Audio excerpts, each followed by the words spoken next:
What is up, everybody? Welcome back to another week. Yep. This week in wrestling. No, that's not yet, right? No. Nope. It's next week. That's next week. Next week. Welcome back, episode 46. We're going to finish off what we started last week with the top 10 video game sequels of all time. How you been, Tom? Sick. Good. Yesterday, I couldn't really talk, so my voice is kind of weird, but also sounds kind of raspy and mysterious. You sound like, what was the guy's name? David Hayter that played Solid Snake. Yeah. Otacon. That's exactly what you sound like to me right now.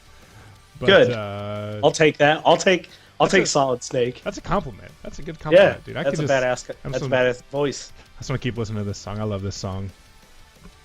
What, the Pokemon? You want to listen to Pokemon songs? No, I don't want to listen to Pokemon songs. I'm sorry. I'm listening to Sami Zayn's theme song. Nice. But anyways, so... That's not what we're here for, Tim. Yes, so top 10 video game sequels. So just to go over the rules one more time for our list for me and Tom. It can be a sequel to any game. Does not have to be the same format, i.e. The original Resident Evil and Resident Evil 4, how one is the static cameras, one's over the shoulder, one's survival horror, one's survival horror action. And then one per franchise. Yes. Sound good? Sounds like a plan. Oh yeah, also it can be a prequel as long as on a physical calendar the game came out second.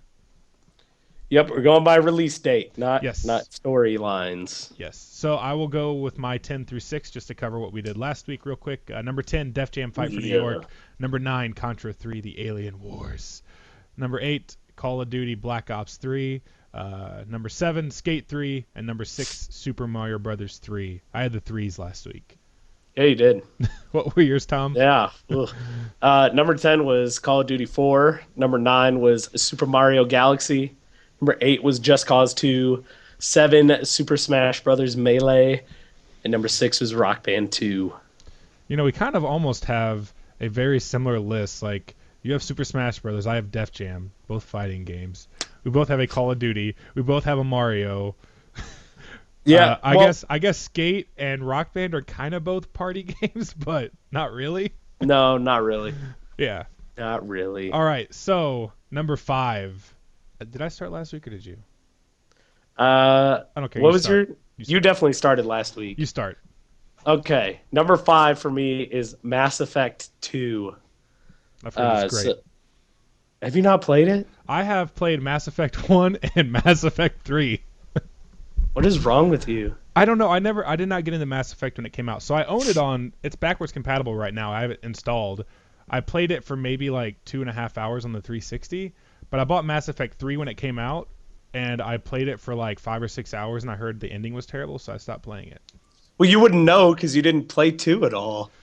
I've heard to you, the ending. I've heard 2 was amazing though. 2's like the best one. So the reason that Mass Effect 3's ending is kind of disappointing, and even then, I don't really care. The journey there was still incredible. Was because of the character relationships that really stemmed from Mass Effect 2. Like Mass Effect 1, I love that game to death, but it is not. It's not a long time to start. It's not a great game gameplay wise. Even though I really enjoy it, like the shooting is real weird. Excuse me. Instead of like a reticle, there's like a circle on the screen with like little points at the top and on the bottom and on the angles at the bottom, and it just like gets bigger and smaller as you like aim in and stuff. So it's super RPG-ish where it's like, oh yeah, it's like, you know, dice rolls and stuff, and like your aiming kind of matters, but you can't really, unless you're using a sniper rifle, like you can't really aim as accurately as you would like, but it doesn't really matter.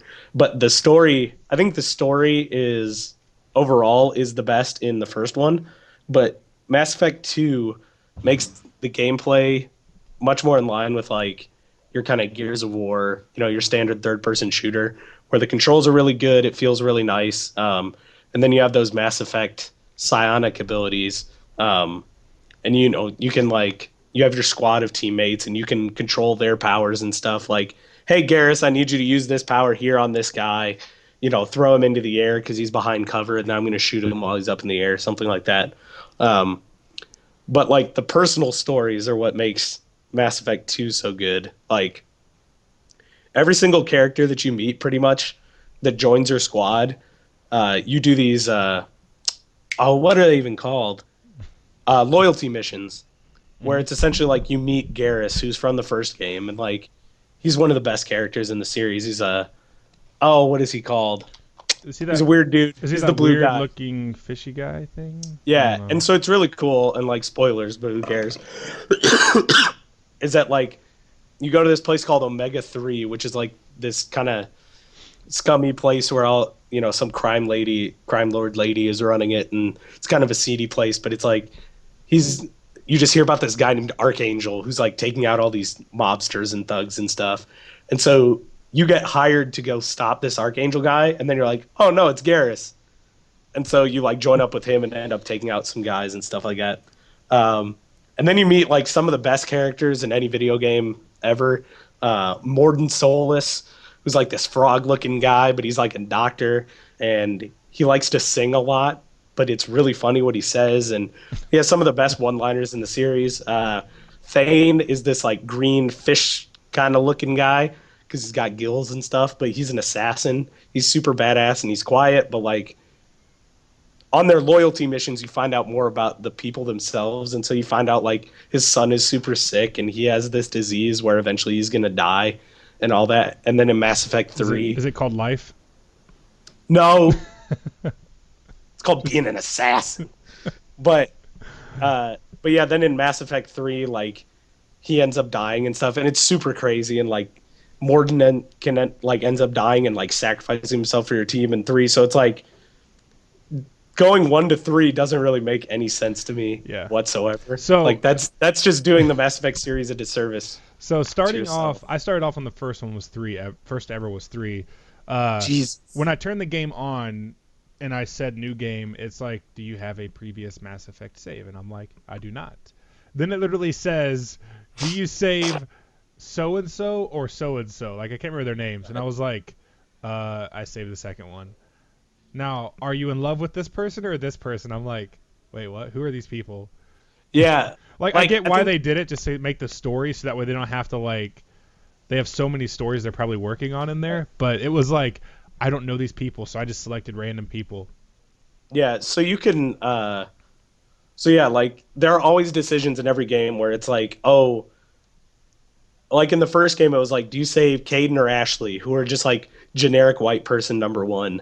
And it's just like no one really cares. But then you could also save like you can also prevent Rex from dying in the first one. Oh shit, what is his race? I can't remember his race, but he's this big like bulky looking dude, and every time you talk to him he always says Shepard, and he's really cool. Shepard. But like in number 2 he ends up being like, he's like the king of his Krogan, duh, I'm dumb. But he's like the king of the Krogans in the second one, so like if he's dead after the first one, it kind of sucks because he's not there. I'm sick. I hate it. But yeah, so it's all about those interpersonal stories, and you end up getting like 9 or 10 squad mates that go with you on this suicide mission because the like big bad evil Reapers are coming, and they're going to destroy the universe. And so there is a way for every single character in that game to die. In that last mission, like even your own character. And then they kind of, in 3, it's kind of like, hey, your character didn't really die. But, because it's he's like, alive. That's not really the canonical ending, but, pretty much anybody can die. And if they die, they're not in the third game. Yeah, I've heard it's pretty much a suicide mission or something like that. Yeah, so I saved everybody. It's not that hard to save everybody. You got to do everybody's loyalty mission and stuff, and get their and like level them up and things like that. It's not difficult, and it's like, hey, we have to send 2 people to go hack this computer. It's like, who should we send? And it's like, well, I'm gonna pick the 2 like nerdy techie people, not like the big brutish guy who just wants to kill things, because that would be dumb. That's what I would do. You would, because you're a bad person who hasn't played Mass Effect 2. But yeah, so it's an amazing series that like you get the whole story from Mass Effect 1 all the way through 3, and just the jump in quality from 1 to 2 in terms of the actual gameplay and like the more personal storytelling is really cool. And the fact that it's like one of the first games where it's like, hey, just carry over your character. And so it's Yeah. not like you're the same level or anything, but The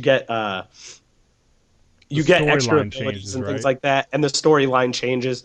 And like, there's a reporter in the second game at the very beginning, and you're pretty much just like, you can just like answer her questions, but she gets really annoying, so you kind of dismiss her.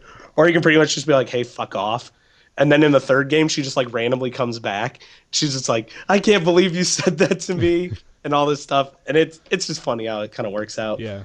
Um, What is it? The system in there? It's Paragon and something else, right? Renegade. Renegade, yeah.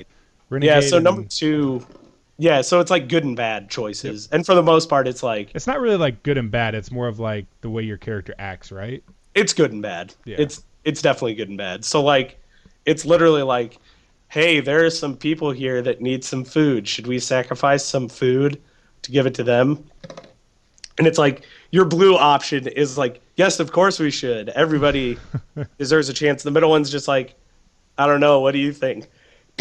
And then the red one is like, no, screw them. They can fend for themselves. Like it's very binary. One of the ones that I played on 3, the choices I got was pretty much just telling people off, like the reporter, or just being nice. I never got to those Yeah, decisions yet at yeah, that time. and it's a lot of it is just like how you deal with people in conversations, and they remember that kind of stuff. Um, but yeah, it's cool because it unlocks different abilities and stuff. And if you turn renegade, like especially in 3 or in like 2 and 3, because you're kind of like repaired together. Because like in number 2, the very beginning, like you blow up. It's pretty Hmm. crazy. And then Martin Sheen rescues you. Um, but it's like your face will have these like cracks and stuff in it, and Uh, they'll be like red and stuff, so you look kind of devilish. Reminds me But of it's pretty cool because SWTOR. they introduce these things in the second game.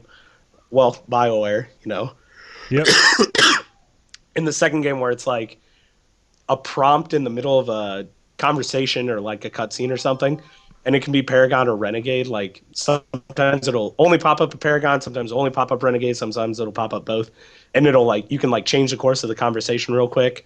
Or like if you're a Renegade, somebody will be talking and it'll just pop up. You just hit them with the butt of your gun. It's pretty cool. Ends conversation. Nice. But yeah, Nice. the Mass Effect series is probably like my favorite in terms of the actual story across the entire series. And number 2 just brought the gameplay up to a more shootery kind of experience as opposed to like it's kind of an RPG shooter thing with some cover mechanics, but it doesn't really work that well. But you just kind of deal with it. Nice. Yeah, Nice. I love Mass Effect 2 so much. It's got my favorite characters in pretty much any video game with Thane and Morden. Can't really beat those two. They're the best. Nice. All right. So my number 5 takes me back, way, way back, so far back. Is it But Back to the Future 2? it is. That was on my list, wasn't it? Yeah, it was on my Yeah, it list. was. Number 5 for me is one of the games that I played a lot as a kid. Doom 2. Yeah, didn't see that coming, did you? Nice. No, not at all. No.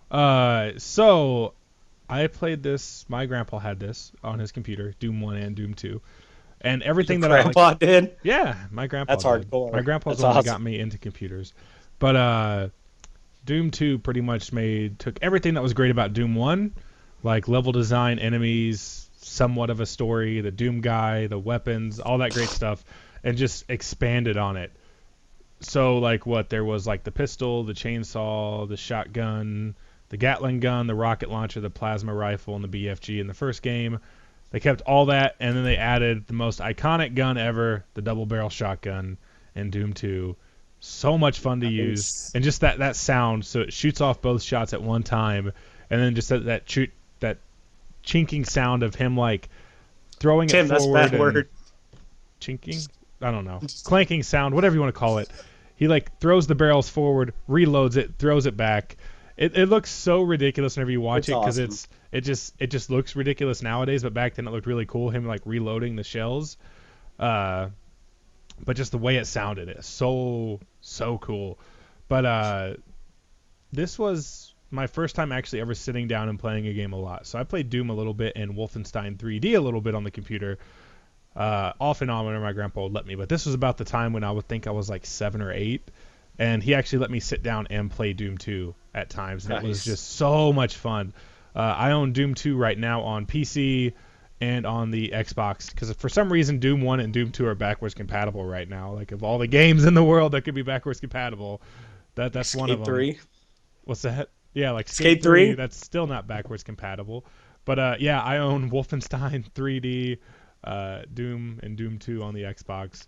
I don't know what else to say about this game. Like, the Doom 4 looks like it's gonna be amazing. Doom 3 was really, really good. It was really nice to add like the free flow aiming, and I think for its time, even today, I think Doom 3 looks pretty damn good still. What was it? That came out on the original Xbox. It was 2004. Yeah, it came out on the original Xbox. It was very, very late in the Xbox's life cycle, almost to the point of being in the Xbox 360 like a year later. But I have it on PC, that and the BFG edition. And I mean, maybe it's because it's on PC, but it still looks really, really good. Like Yeah, it does. The zombie guys, they're not imps. They're just kind of like the soldiers from the first 2 games. They look pretty damn good. The imps look really good too. The Pinky, the bull with the horns looks really good. Right. All the characters in the Doom 3 look really, really good, and Doom 4 just looks like it's gonna push the limits. It's gonna add that Wolfenstein, the New Order elements of just brutality into this game, which goes really, really well with Doom. Like, if you haven't seen the trailer, I'd say check it out, because there's a lot of stuff that I think it's gonna be amazing, and it comes out in May. Yeah. But yeah, it's not that far away. Yeah, but Doom 2, there's no real story to it, but I just remember I remember finishing the game, and like you see like this weird looking temple, but then it pans over and there's like a rabbit's head on a stick, and I was like, what the fuck is that? But yeah, it was. I mean, Doom 1 and Doom 2 to me kind of blend together because they just use the same exact engine, and it runs the same, it looks the same, but they just added a couple weapons, and I think double barrel shotgun. The double barrel shotgun. So much fun. But yeah, Doom 2. It's pretty great. Yeah. Tom, you should play it if you haven't. Yeah, I have very limited experience with any Doom game. I played a little bit of 1, a little bit of 2. We had like a demo of Doom 1 on a demo disc with a bunch of other games growing up, so I played it a little bit there, but for the most part, I haven't really played any of the Doom games. But I think I'm going to get this new one because it looks pretty rad. Those executions look insane. Insane. Hang on, I got to reply to this text for work. Yeah, you do. Say no. Exactly. No. Well, while you're doing that, I'm going to grab some water. Okay. And sorry, work-related stuff. It happens. But yes, so Doom 2. Don't know what else to say about it. But it's amazing. If you haven't played Doom for whatever reason, you're crazy. They're pretty much available on every single platform. I even have somewhere around there, I actually have Doom on Super Nintendo, and it looks ridiculously crappy, but it's still great. That red cart. Yeah, I have the red Doom cart. It was also on the Sega 32X, PC, Xbox 360. It's on everything. It's on my phone. Yeah, I think everybody knows what Doom is, though, at the same time. But anyways, Doom 2 is great. Moving on to number 4. This one I could talk about for years, I think. But it is... Let me guess. World of Warcraft. World of Warcraft. Got it. You got it right. Man, like you read my mind or something. Got it! Yes, so World of Warcraft. Oh my god, wow. That's not a sequel. Yes, it is a sequel. It's a sequel to the Warcraft franchise. Tom was talking about the memorable characters from Mass Effect 2, and I would say Warcraft has a lot more memorable characters than Mass Effect does. But at the same time, not even true. Yeah, it is. It's not even true. Yeah, it is. Name them. Yeah, it is. Which ones? Thrall. Name the memorable characters. No one cares. Thrall. From Yeah. Heroes. Oh, nobody. He's from Heroes. Thrall, Sylvanas, Nope, she's from Heroes too. Malfurion, Arthas, Varian. God, who's the two people that are lost? We think we don't find them in Legion. Illidan, Deathwing, Kel'Thuzad. These characters all sound dumb. Yeah, they are. They're terrible. But no, so never played Warcraft 1 or Warcraft 2. I played Warcraft 3, Reign of Chaos, and Warcraft 3, The Frozen Throne, which centers around Arthas quite a bit, and Warcraft 3, and then Warcraft 3 centers around Thrall a lot. And then, of course, it has the infamous Archimonde scene where Archimonde destroys the life tree and Night Elves lose their immortality. But it's what they had to do to stop him from stealing the life essence and giving the Legion a lot more power.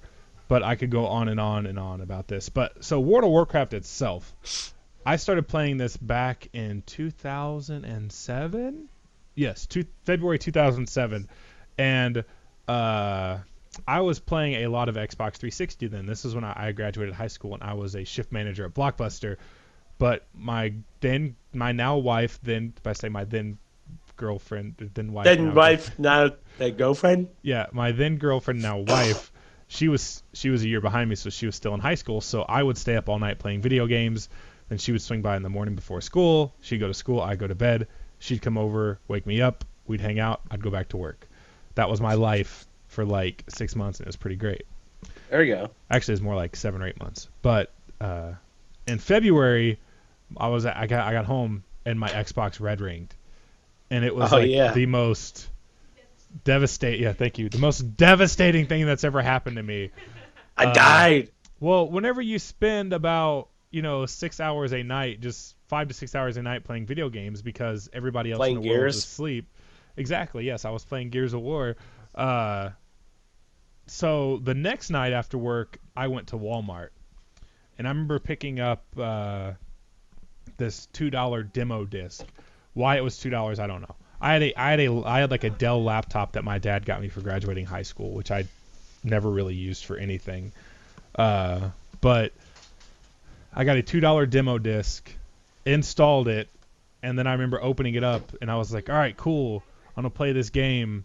And then it opens up the patcher. And it had to patch. I patched. Oh my God. I had DSL back then, but back then, like, back in 07, there wasn't like this. Like, I have like a 75 meg connection. That was not normal back then. Yeah. I downloaded it on DSL like at one point. You're getting like 2. I was downloading like at 1 meg a second. Now I download at like 5 or 6 megs a second. So it took quite a while, like overnight. And I had nothing to do, so like I couldn't watch videos anymore like on YouTube because at the time I was downloading the game. Right. So like I don't remember what I did, but then the next night I log on because I had played like Dark Age of Camelot, Ultima Online, EverQuest 2 and stuff like that before, but I never played World of Warcraft. But it was that game that everybody else was talking about that played PC games. So I was like, all right, I'll check it out. And I get in the game, and I was so mad at how long it took that I just created my first character at the time. His name was Manox. That was the handle I used back then. Manox, yeah, because he was a warrior. But it was a human warrior. Tauren? No, he's a human warrior. As if he was a man-ox. Yeah, the most generic-looking character. Just wanted to play the game, and I fell in love immediately. And the next thing I know, like, I think I got because I had the starter edition, which only let me. It was like a 14-day trial, so after that 14-day trial, I couldn't do anything, and I could only get to the max like level 20 during that 14-day trial. So then the next night, after work or before work, I go to Target and I buy, like it was like $20 or $30 to buy the game, just like the base game. Then I go home that night, put in the CD key, and I'm free to do whatever. And I was like, well, I don't want to play a human warrior because they look stupid. So I made a gnome warlock.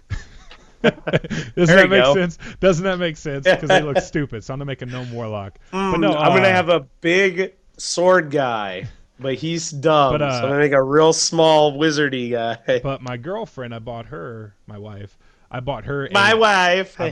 laptop, and she played with me, And she said she wanted to play a gnome mage, so I was like, all right, I will play a gnome warlock.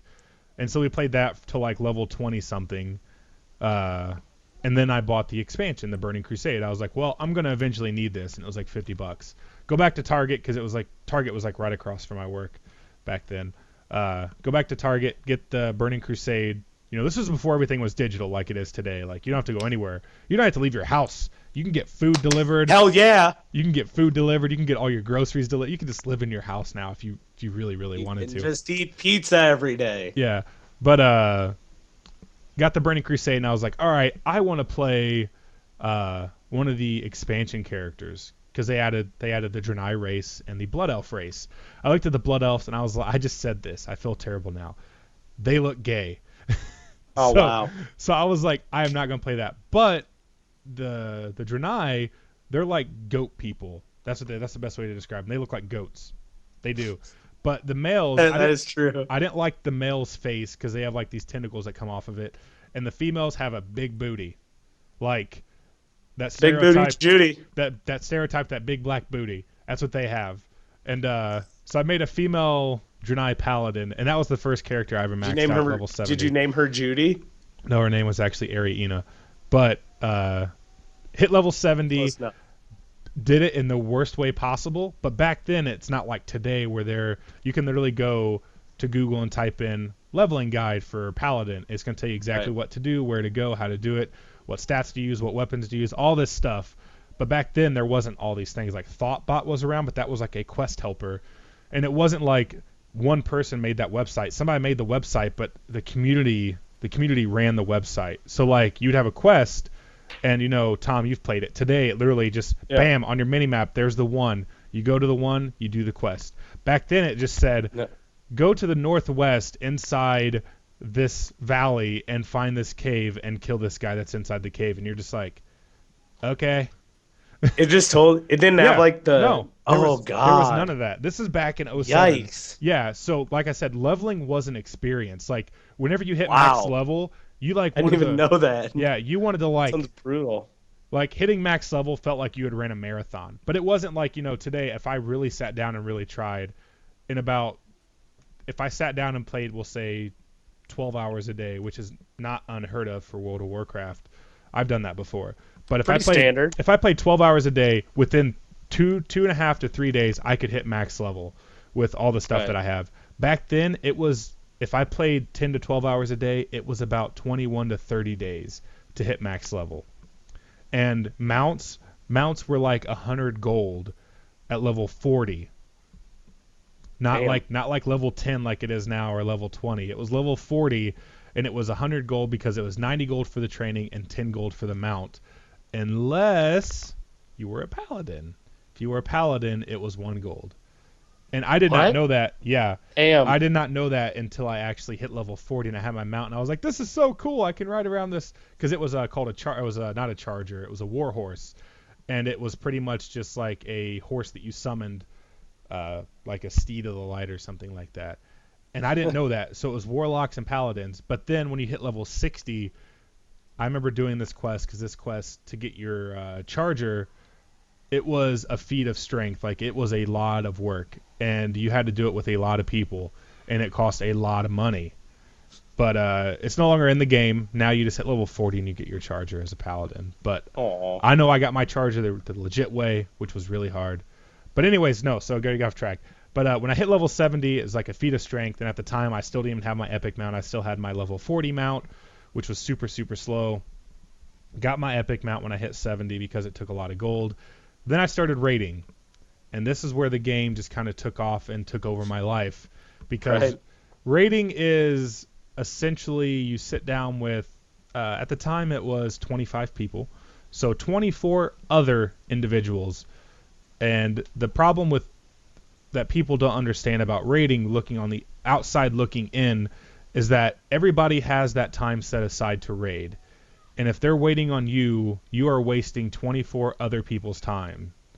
And a lot of people don't look at it that way. They're like, just quit. I'm like, it's not that easy to just, like, to quit raiding in general. It's that easy. But, like, in the middle of a raid, just to tell me to log off and quit, it's not that easy. But we ended up I met a couple of friends when I was leveling the first time, Pill and Peppy. Still talk to them to this day. This is what, almost 9 years later. 9 years I've been playing this game, off and on. Still talk to them to this day. And I hit level 70, started doing my things because I could. Started raiding, doing all that cool stuff. I was a holy paladin, healing. I thought I was like the savior of the world, healing people. But then they got to max level, and they're like, hey, I want to raid with you. And I'm like, well, it's not that easy. Because it wasn't that easy back then, whereas today it's almost that easy. So we re-rolled to the Horde, and then I made my warrior tank again, which is still one of my main characters that I play today.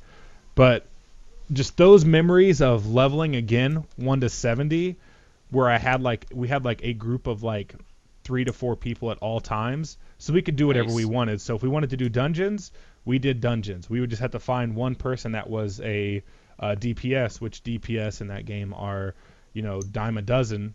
Yeah. Whereas tanks, which is what I did, was very, very hard to find. And then there were healers, which is what Pill would spec back into back and forth. They were hard to find, but they were a little bit easier to find than tanks.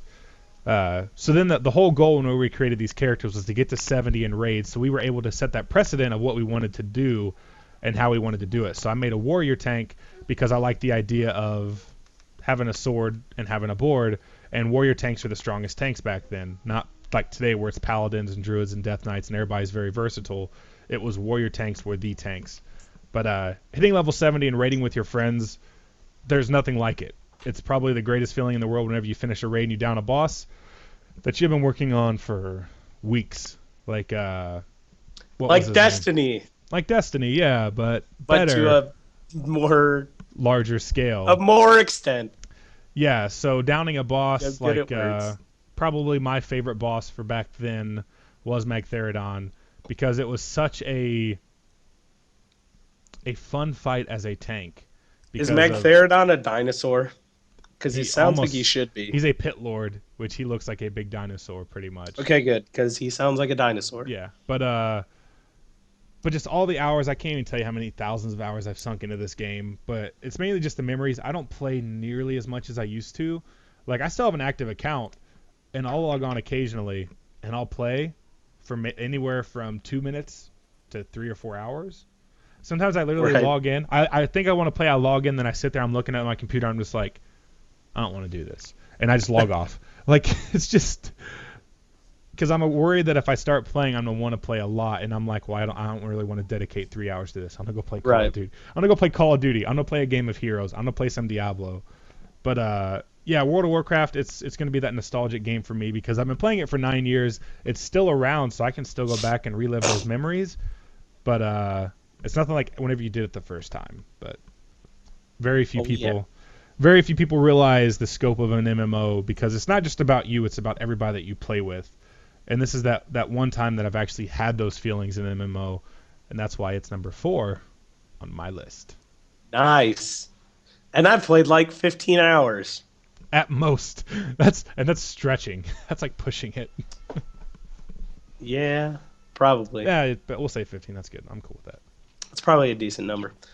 Yeah, so my number 4 is a game. Tim, I'm pretty sure you played this one. But it is probably my second favorite game on the previous generation of consoles. Hardline. Oh. Previous generation of consoles. Tim. Battlefield Hardline is my number 1. It's Red Dead Redemption. I have played this. Good, because I mentioned it before and I talked about Rock Band. I mentioned it when I talked about Rock Band. Yeah, but you haven't played Mass Effect 2, so I can't trust you anymore. That's fair. Yeah, but Red Dead Redemption is the spiritual successor to Red Dead Revolver, a game that I never played because it was on PS2 and Xbox, and I had a GameCube and nothing else at the time. I had heard of it, but I've never played it either. And that one was made by Capcom, and this one was like a level-based game, and this one is an open-world game by Rockstar, the makers of GTA. And it feels like a GTA game, and it's amazing. Yes, and I think this one is Red Dead Redemption is their best video game ever, in my opinion. So it's set it's set in the Wild West, but it's like early 1900s. Um, so So it's like Wild West, but not so Wild the Wild West. Wild West is a thing, but like technology's kind of coming in and people are kind of evolving past the whole Wild West thing, which kind of takes center stage in the story later on as you get into it. But the game is set in the Wild West, but there's also Mexico that you go to. So it's Hmm. kind of like the American South and Southwest kind of areas. I think it's like supposed to be kind of Texas, New Mexico, that kind of area. But yeah, it's just like GTA in that it's an open world game. There are all kinds of different main missions that you can go on. There's all kinds of side missions and diversions like playing poker and I uh, played a lot of poker in that game. I'm not gonna lie. the I don't poker know. in that game is really good. And also you can like as you're playing poker, you can accuse somebody of cheating and just like draw your gun and shoot everybody at the table. It's really cool. An old fashioned standoff. Um, and but one of the coolest things about this game, I think, is the dead eye mechanic, which is the kind of slow motion aiming and shooting that you can do. Hmm. And you can do it anywhere. You can do it on the ground. You can do it out of cover. You can do it on the back of a horse. Anywhere that you can use the dead eye mechanic, which is your reticle. Just if you move your reticle over somebody, it marks them with an X. You can do it over the same person multiple times to shoot them multiple times. And once you mark all these people, you just shoot in all kinds of crazy ways. So you'll just Hmm. like shoot up, shoot down, left, right, and all that. So you really feel like a gunslinger because you're just like firing off these shots from your pistol, just rapid fire. They also have duels in there, which is cool. So some of the bigger story moments happen, with duels, and uh, there are a lot of different random events going on in the game, kind of like in GTA 4 and 5, where you'll be riding your horse down a path, and then all of a sudden this lady is like, "Oh, help me! They took all my stuff. They captured me. They took my horse." And if you get off your horse and go to rescue her, you get ambushed. So it turns out she was just a decoy. You get ambushed by a bunch of guys, and you have to kill them and all that. And then there's bounties that you can do, which are one of my favorite things to do in that game. It's like, hey, you need to capture this guy dead or alive. Uh, so if you can like lasso him, you like tie him up and put him on your horse, and you ride your horse back into town. It's just a really cool feeling of like I actually feel like a cowboy. Um, and the story is really good. It's you play John Marston, who is this Hmm. cowboy who's um, I can't even remember much of his story. He's like formerly like Much. a Was he gangster or something like that, and he's trying to Yeah, he capture was. his old gang or something. I never finished the That's right. story, but that's like how it starts off. I remember that much. I can't. Yeah, because I can't remember how it starts off. Because after that, it's like twists and turns and stuff, and it's real Yep. crazy. And I think this game has the best ending of any video game ever. It's so satisfying. But yeah, it's like you were part of this outlaw gang, and then you got to go capture them and stuff. And the eventual shootout that you have with them is really cool. You like walk up or ride up on your horse, and there's like just this fort that they're all holed up, and you got to take them out one by one. It's really cool. But yeah, the story is really neat because it's just kind of about like how this cowboy is, trying to take care of his family and run away, and fix the mistakes of his past when he was a bad guy. Um, he's trying to capture all these criminals that he used to have dealings with, and get them before they get to him and his family. And then all the while, you're like kind of being forced into doing this by these government guys. Um, and then when you get back, and this is major spoilers for the very ending of this game, Yeah. when you get back after killing this last guy, you come back to your house. It's like the first time you've seen your family in forever. And, they're coming out to meet you, and you teach your son. You like show him how to ride a horse, how to, you know, lasso cattle and stuff like that, and all the different things that he needs to do when he becomes a man to like keep the family farm. And then all these government guys come down on you, and they're pretty much there to kill you. And so the ending of that game is you walk out of, or at least the first ending of that game is you walk out of your house, and there are all these guys there, and then it just goes into Deadeye mode, and you try and kill as many of them as possible. And so you fire off a bunch of shots and you end up killing a bunch of guys, but they end up shooting you and killing you. A lot. Yeah, they shoot you a lot. It's real bad. It's real It's not violent. once or twice. It's like 100 It's a lot. times. Yeah, so like as soon as you go out of Deadeye, it's like you've killed like 6 guys, but then they all just like riddle you with bullets. And so you're like, oh, it's super sad. Like, you know, that was kind of a fitting ending though. You know, he tried to run away from his past by, and the government's kind of blackmailing him, but he thinks he's good and he's gotten away from it. But the guys that were supposedly trying to help him the whole time were the ones that ended up doing him in. But then the scene kind of fades to black, and then you wake back up, and you're there standing in front of your original character John's grave, and you're his son when you're as a grown up. So he's just 18 or 19 or something like that, but he's an adult now. And so it was like, oh, that's a really cool way to like continue on this open world game after you've beaten the story. It's like, oh, it's all the same stuff, but now I'm just his son instead of him. Mm-hmm. But then all of a sudden, like as you're riding around doing stuff, if you go into town, one of the main towns, there's like a question mark icon pops up, which is like a stranger mission. So it's somebody you haven't met before. Like, huh, that's kind of weird.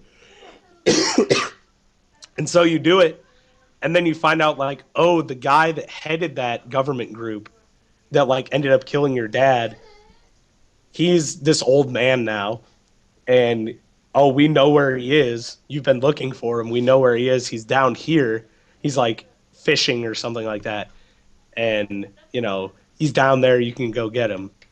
So you go down, you find out where he is, you ride up to him, and you kind of talk, and he doesn't recognize who you are, and then you're like, oh, I'm John Marston's son. You killed my father and all that. My name is Inigo Montoya. You killed my father. Prepare to die. Yep. Exactly. Yeah, so you end up having a duel with this old guy, and you end up killing him, and it is so satisfying because it's like this generational thing where, this son of a bitch killed the main character of this game. Then you get to come back as his son, which is unexpected. And then it's also unexpected that like, oh man, you get to avenge your dad's death. It's just so cool the way that they tied everything like that up together. That it just makes that game stand out for me. It's one of the best stories in any game ever. And like, for the most part, open world games are kind of have a tough time with keeping the story, relevant and interesting because you can get distracted and do all this other stuff. But this is probably the only story in an open world game where I know, like, other than the beginning, obviously, I remember like exactly what happens. And other than the beginning, other than that part that I forgot, other than like the first 10 minutes. Yeah, no big deal. But then just as like side stuff that you can do, there's hunting, where it's like you need to kill three of these super common birds, and it's like boom, you did it. Okay, here's an upgrade for you can carry more bullets for this thing, or hey, here's a new horse. And then it's like you end up doing these crazier and crazier hunting missions where it's like kill a bear only using a knife, and like bears. If you've seen The Revenant, bears can do a lot of damage to a human being. And in this game, if they hit you like twice, you're dead. So you got to kind of like stab it and like jump away and stuff and kind of like lead it into traps and things like that. It's just a lot of really cool stuff happens in there that it kind of goes into left field a little bit. Like you have to kill a chupacabra, which is not a real thing, but like you have to kill the chupacabra when you're in Mexico, which gives you some like ridiculously fast horse or some kind of armor or something like that. But then you can also capture the 4 horses of the apocalypse, which is really cool. Like they only show up in certain areas, but like when you capture them, like if they die, they will come back to you. Whereas earlier in the game, if your horse dies, like a new random one will show up. And your horse is like your car in this game. Like you can do sub fast travel, but it's like, no, I'm just gonna ride around on my horse and be a badass and like turn around in my saddle and like shoot dudes and stuff like that. So you can do that. You end up killing a Yeti, or you find Bigfoot. That's what it is. You find Bigfoot, and he's just like this super sad guy, and he's just like, oh man, everyone hunted the rest of my family to extinction, and I'm the only one, and I'm misunderstood and all that.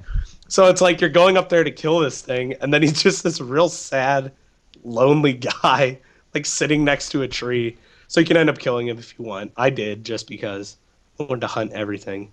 Um, you have to. There's an achievement for like exterminating the buffalo or something like that, where you have to like kill all of the buffalo in the game. Which that took me forever, but I ended up doing it.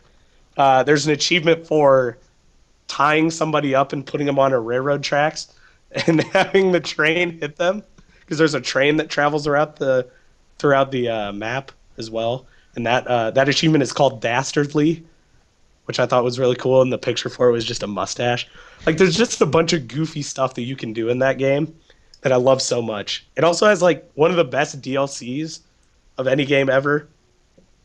It's what was the actual name of it? It was Red Zombie Dead something. Redemption Zombie Nightmare or something maybe. Zombie Nightmare. That's what it is. Yeah, which at first you're just like, haha, zombies. And this was like during the heyday of zombies, like 4 or 5 years ago or whatever. But it's like, this seems kind of weird, like a Wild West game with zombies. It's badass. Like you get a blunderbuss, so you can like blow up like 20 zombies with one shot. But the zombies are just like everywhere in the world, and like the mobs that come after you are really cool, and you have to like figure out how this thing happened and like find a cure for the zombie outbreak and stuff. It was just super absurd, but it was a lot of fun. It was just a really fun kind of extra 5-6 hour campaign thing. And then it also had multiplayer in it, which was really, really cool. GTA 4 had multiplayer. I wasn't the biggest fan of it, but this one, not only did it have like competitive, like capture the flag, team deathmatch, all that kind of stuff, which was okay. It was kind of weird, but it was okay. It had co-op missions where you could like replay missions or like, hey, let's go take this fort, or oh, there's like this big valley. We got to clear out all the guys in this valley and then take the treasure at the end and then ride our way back out as reinforcements are coming in. It was just a really kind of cool way where, you know, it's like, oh, my gang of cowboys, my desperados, we're all together and like doing these missions and stuff that it just kind of added on to the game. But I think in summation, this is my favorite. Oh, 20 minutes later, you ready to sum it up? Hey, shut up, World of Warcraft. You took 20 minutes on that one, too. Best open world story, for sure. Probably my second favorite open world game. My number one will be on the list later. Oh, I bet that's not Skyrim. It's not. It's not. But it's just some of the most memorable experiences I've ever had with gaming. I love the Wild West kind of stuff. I love Western movies and all that. So this game was right up my alley. And if they don't make a sequel to this, I will cry. Well, get ready to cry because they're probably not going to make a sequel. Actually, they probably will because there's lots of money involved. They need to make a sequel to this and Bully. Their two best games. Bully was pretty good. Bully was awesome. It was so strange. But yes, right. Red Dead Redemption 2, please, or PC port, either one. Was that your number 4 or was that your number 3? That's 4. What's your number 3? My number 3 is a game that Tim has not played. Well, he might have played it, but he doesn't really like it because he said he was too old for these games. Oh, God. And that game is Pokemon Gold, Silver, and Crystal. I've got Red right here fighting a Pidgey. But yes, I love Pokemon so much. I got that first Pokemon Red, which is the one I just got on 3DS. Came out last Friday. It's so good. I got Pokemon Red, and it changed my life. First RPG I ever played. And between Pokemon Red and Yellow and then Gold, Silver, Crystal, these were like the only games that I played for probably a good 5 or 6 year period. Like I'd play the occasional game on my PS1, but from about 1996 to 2001 or 2 when I got my GameCube, all I played really was Pokemon. Let me guess, you also like Dragon Ball Z. I do like Dragon Ball Z. I haven't watched it all that much, but the bits I saw I did like a lot. You fit into like that one like super nerdy group of people then. I mean, I played sports and all that kind of stuff, but yeah. Well, what didn't really help was that after school and like during the summers, my sister and I would go to this place. It wasn't like a camp sort of thing, but it was just And it, not really like a daycare center, but it's just kind of like a place. It was almost like a boys and girls club kind of place, but it wasn't like a boys and girls club. It was like a locally owned place. But literally everybody there would just play Pokemon a whole bunch, and they had a bunch of link cables and like extra Game Boys and all that. So everyone would just play Pokemon and trade and all that kind of stuff. And my cousin got me Pokemon Red for my birthday when I got a Game Boy, which I only realized that he got me Red because he had owned Blue before, and so he wanted to trade for all my Red exclusive Pokemon. But Gold, Silver, and Crystal, I love so much. First of all, it was cool because Gold and Silver were Game Boy Color games, but they worked on the original Game Boy, and I never owned a Game Boy Color. So it was kind of cool that it was like, oh, I get to play these games, even though they're actually a Game Boy Color game. I think they're the only ones that did that. But it was really cool because it just expanded upon the original games, the original 151 Pokemon. It added another 100. So it wasn't like some of these where they're adding like 400 Pokemon in, which is just absurd in every way. And it was cool because it was like they had the mix of the old Pokemon and the new ones. And it was a really cool setting and all that. And, the story doesn't really matter for Pokemon. No one really cares. But one of the most mind-blowing things that has ever happened to me in video games is when you beat the Elite Four, which is essentially like the last boss of any That's Pokemon the game. trainers or whatever they're called. Yeah, so they're called the Elite Four, and they're just like the hardest trainers. And then after that, you end up having to fight your rival in like every game, and he's like the final boss. But once you do that in this game, you get to go back to Kanto, the original area from Pokemon, and you get to go through that entire thing again, but with new Pokemon like put in the mix there, and not like the towns are the same, but like the stuff you have to do isn't exactly the same.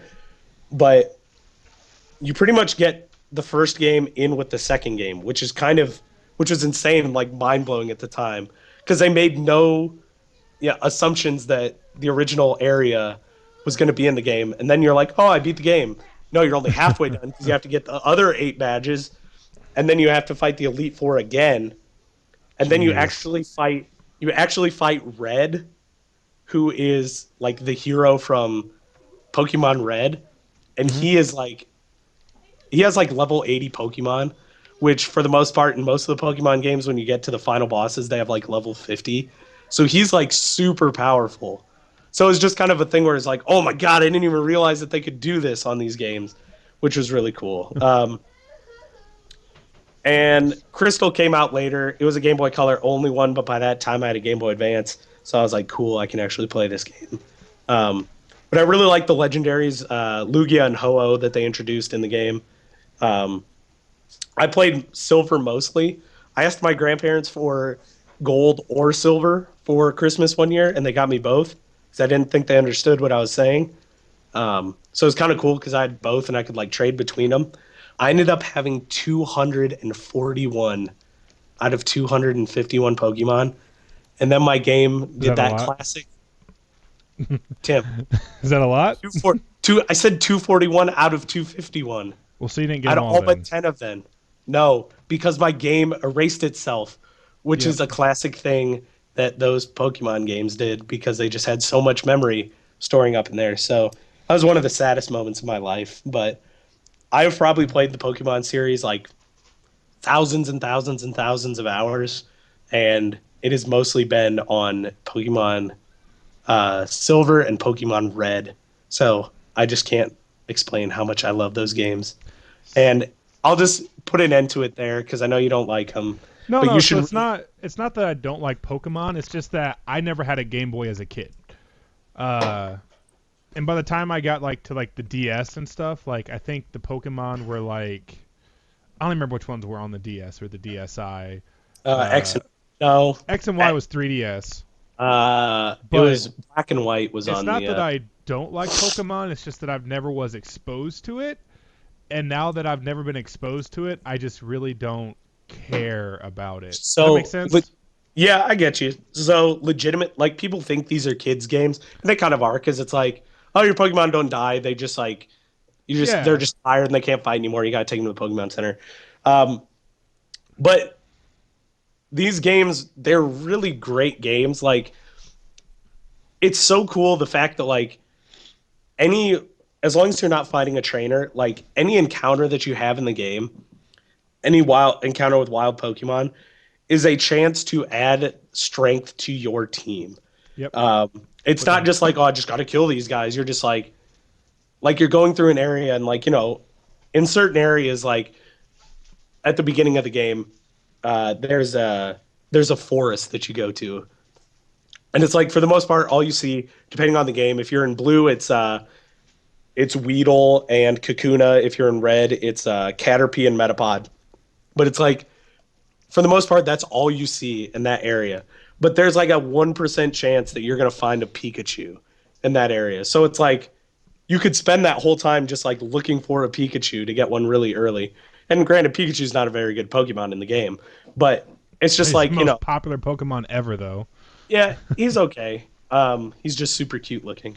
But, it's just like there's always the possibility that something crazy like that is going to happen. And it was always cool, like leveling up your Pokemon and having them evolve. Like your Charmander, like that I got here, that I chose again today. Like always.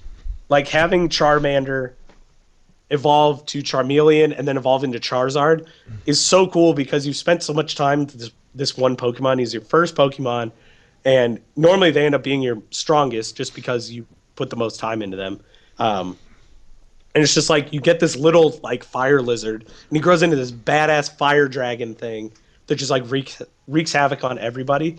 It's just really cool to kind of like put that investment into your characters and actually physically see them grow and not just like, oh, their level went up. And like just being able to capture some of the rare Pokemon and all that is so cool. Like all the legendary birds and stuff. And it's like that moment when that Pokeball finally closes and you did capture some Pokemon that's been a real pain to capture. It's just super rewarding. And I love the battle system. It's simple. You only have 4 moves each. But, the whole water beats fire, fire beats grass, grass beats water. The kind of like, That's not how it is now, though. The kind of like Rochambeau thing. So that's still true, but there's like 1,000 things on top of that. 1,000 different classes. It's just cool how... Fire beats rock if it's after 12 o'clock. But yeah, it's like, and it's just cool to see that, and like different Pokemon have like 2 types and stuff. So it's like, oh, it evolved into something that now has flying, so electricity is going to be super effective against it now, whereas before it was just normally effective. Like, it's just cool seeing all of that, that kind of rock, paper, scissors mentality of the game. That I think it's like the perfect RPG for anyone's perfect like first RPG. Mm-hmm. But I think also like these original games, if you still had a 3DS, I'd definitely recommend you getting it because I think those are the best ones to jump into because they are the simplest by far. Is there a way to get it in color on the 3DS, or is it still just black and white like a Game Boy? No, so it's black and white because those original games are black and white. That makes sense. Yeah. That makes sense. Like, honestly, these original ones would look weird in color. Yeah.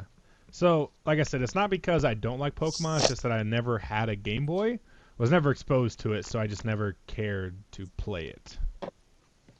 Fair enough. But if you get a 3DS ever again, you should buy it. Yeah, they're only like $7 on there, right? It was $10. It still ain't too bad. All right. No, and now there's trading wirelessly and like over the internet and stuff, which is real weird that they did that to an old game. But now you can just get whatever you want anywhere. Yes. But all right. So moving on to my number 3. God, I look at this list and I've sunk definitely more hours into World of Warcraft than this game. But this is definitely the game I've probably sunk the most time into as an individual game. Oh, but I don't regret 1 second of it. Gears of War 3. Figured that's what you were talking about. So, like I said before when I talked about Black Ops 3, it was about the value of that game that turns me on so much to it. I mean, like, yeah, I play... Sorry, that came out weird, didn't it? So you really like cheap hookers then, don't you? Yeah, I love them. But it's $5. The cheaper the better. No, you ever... What was it? Beer pong? Or Beer Fest? $10 to get you a ZJ. But anyways. I haven't seen that. You're terrible. But anyways, so the value... The Gears of War 3, the reason this is so high on my list, besides the fact that it's probably like my favorite series of games, minus Judgment. Okay. So I don't want to discount Judgment because Judgment's story was actually good. It was very predictable, but it was good. The multiplayer not so much. Is that kind of like not necessarily like the choices you make aren't like Mass Effect, but it's like an evolving story that goes through 3 games, and you become so attached to these characters. So Marcus Phoenix, the main character, he's he gets let out of prison in the first game because the war is so bad, but you never really know why he's in prison in the first game. But you meet Dominique Santiago, who's probably the coolest partner you could ever have, like your brother, but he's not your brother. Then you meet Augustus Cole, the Coltrane that played thrashball for years and years Coltrane, and years. baby, woohoo! Then Damon Baird, who's like the super sour guy because he's a private, but because he used to be an officer, and you find out what happened in Judgment. But there's like inklings of it, early in the game because Marcus Phoenix becomes a sergeant, and then he makes like comments about like, oh yeah, put that guy in charge. That's real smart. And you're just like, God, this guy's an asshole, but he's the funny asshole of the group. But Gears of War 3, you had the main campaign, which I did through, and then I did it through on arcade as well, on 2 different difficulties. But just like a single playthrough on hardcore. Hardcore is like normal. You're looking at maybe like, about 14 hours if you watch all the cinematics. But it has like a nice wrap up to everything. And this is the only game. I mean, I've gotten mad and like thrown my controller before, like on the couch. This is the only game that I've ever played where I was playing a campaign story where I chucked my controller across the room and it hit the wall. Dang. It was that bad for me. It was Why? Because you were so sad? I was very upset. I'm not gonna lie. I wasn't.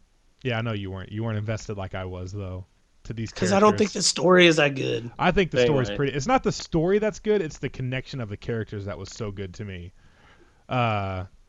Dom, you want to touch my butt? Yeah, sure, Marcus. Let's touch butts. But that's my fanfic for that's just terrible. For Gears 2.5.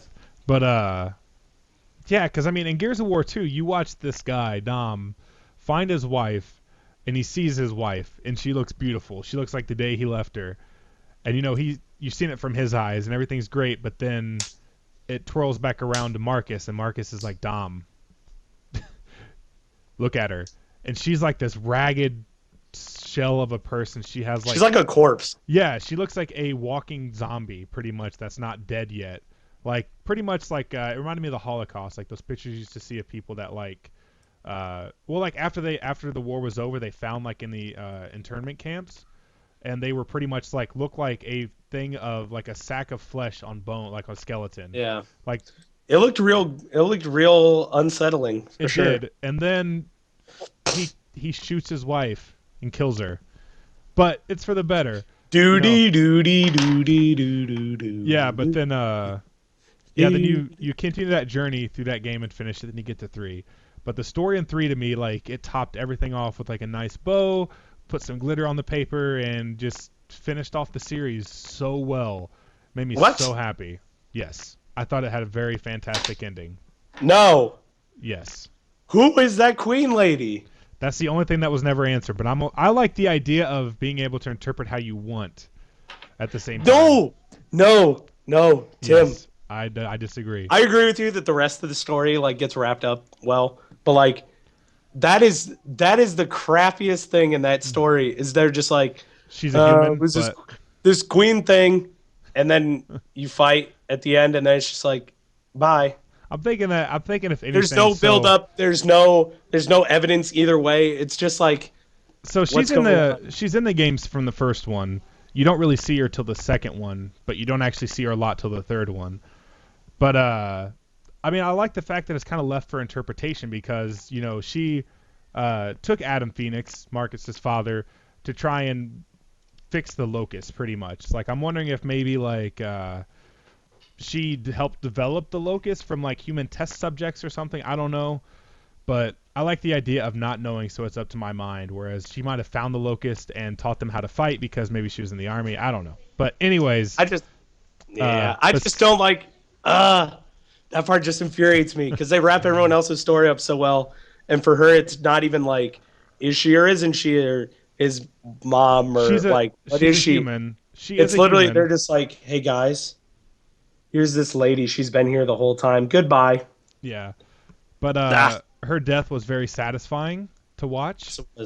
very, very satisfying, especially how it ended with Yeah. Marcus stabbing her with Dom's knife and then saying, this is for Dom. And I was like, oh my God, yeah. I was like, kill that bitch. Kill her. Stab It's her for again. Dom, Yeah. bitch. And everyone else you killed. Then him like going to the beach and just sitting there and he's like, what's left? What's there to do now? And she's like, we're going to fucking live, dude. We're going to have a life now. Like, no more fighting, no more waking up and worrying if you're actually if your friend's gonna be alive the next day, if you're gonna make it to bed that night.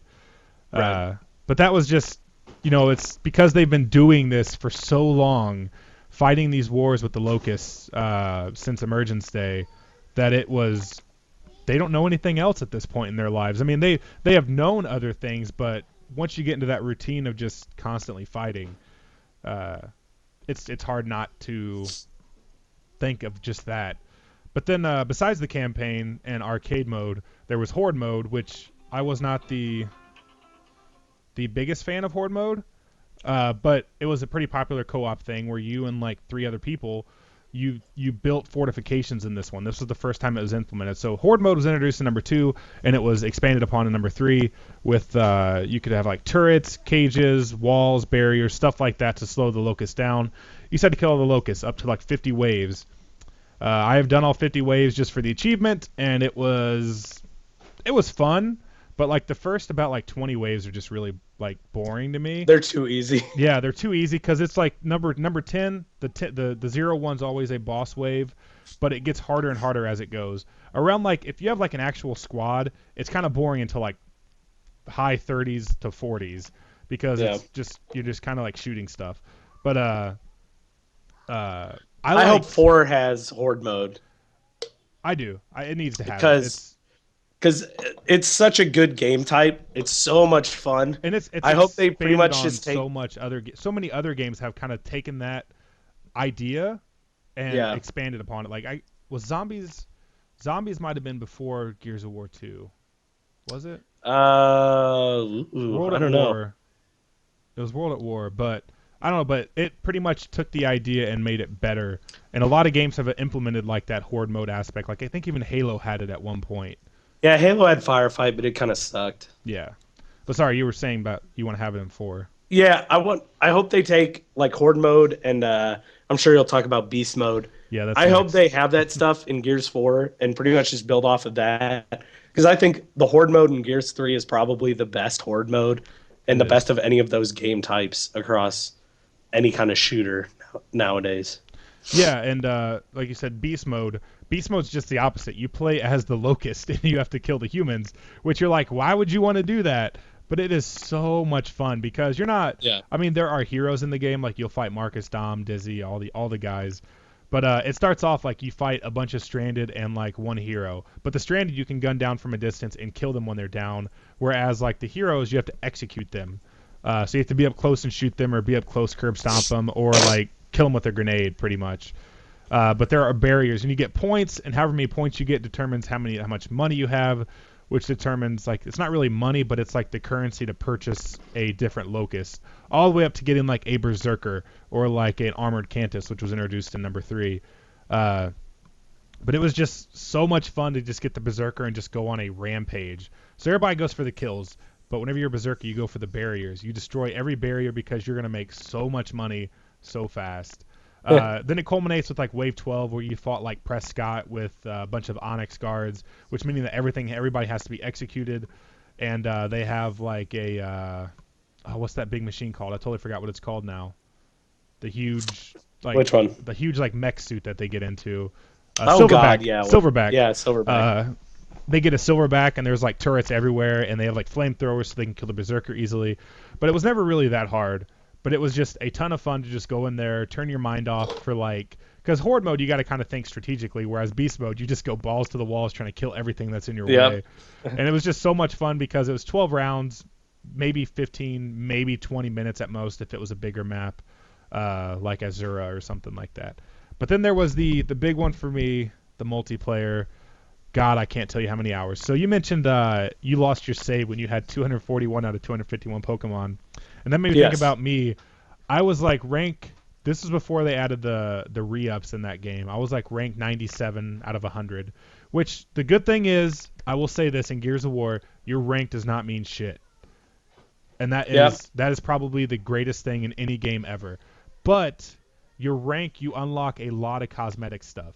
And then there were challenges in this game that so like you could unlock like a golden miner, a golden hunter, classic Marcus by doing certain things. So unlocking the golden hunter was like the big deal. You had to have like onyx medals and gold medals for every single weapon, which meant in multiplayer you had to get 2,000 kills with the Hammerburst, the Sawed-Off, the Gnasher, the Lancer, and the Retro Lancer. Now, the Gnasher that comes natural for most players, and the Lancer kind of comes natural. My weakness was the Hammerburst, because the Retro Lancer is pretty much like... what's the word I'm looking for? It's like the cheapest gun to use in the game. It's broken. As somebody who's not good with in this game, like if I wanted to get kills, I would just switch to Retro Lancer and just hip fire. You just hip fire up close. And even then, like I would hip fire or I'd just hold down fire. Like as I was, hip fire up close if I was like panicking, or I'd just like hold it down while holding L. And eventually, just enough bullets hit that you knock down. The Retro Lancer, or you run around with your gun. Yes, I was gonna say that's fun. But yeah, like I used the Retro Lancer before when I was getting into 2,000 kills, but I used it like a regular Lancer for like medium range rather than like medium to long range, and you just feather it. People didn't realize that if you feathered it, your gun would kick up, but it would come back down, like it does like in Call of Duty and Battlefield. So you just shoot off like 3 or 4 bullets, and then you just wait like a quarter of a second. Your gun comes back down, you shoot again, and you'll down people so fast, and then you just have to finish them off while they're on the ground. But the one thing that I get shivers when I think about it, that I love so much about Gears of War, is the executions. Like, so people are down, like TDM. TDM was probably my favorite game type in this, besides that and King of the Hill. Oh my God, TDM in this game is the greatest thing ever. So good. You think about Call of Duty, me and Tom are playing, it's first team to 100 kills. So there have been games where me and Tom combined have like 65 to 70 kills and maybe like 20 deaths between both of us. So our spread is like positive 50 and we lose. And we're like, this guy was like 2 and 25. This guy was like 3 and 15. This is why we lost. Yep. But in this game, you start off with 15 respawns. Now, granted, I could not die at all and Tom could die 12 times. And that would just take away from our respawns. But at the end of it, so it was 5-on-5.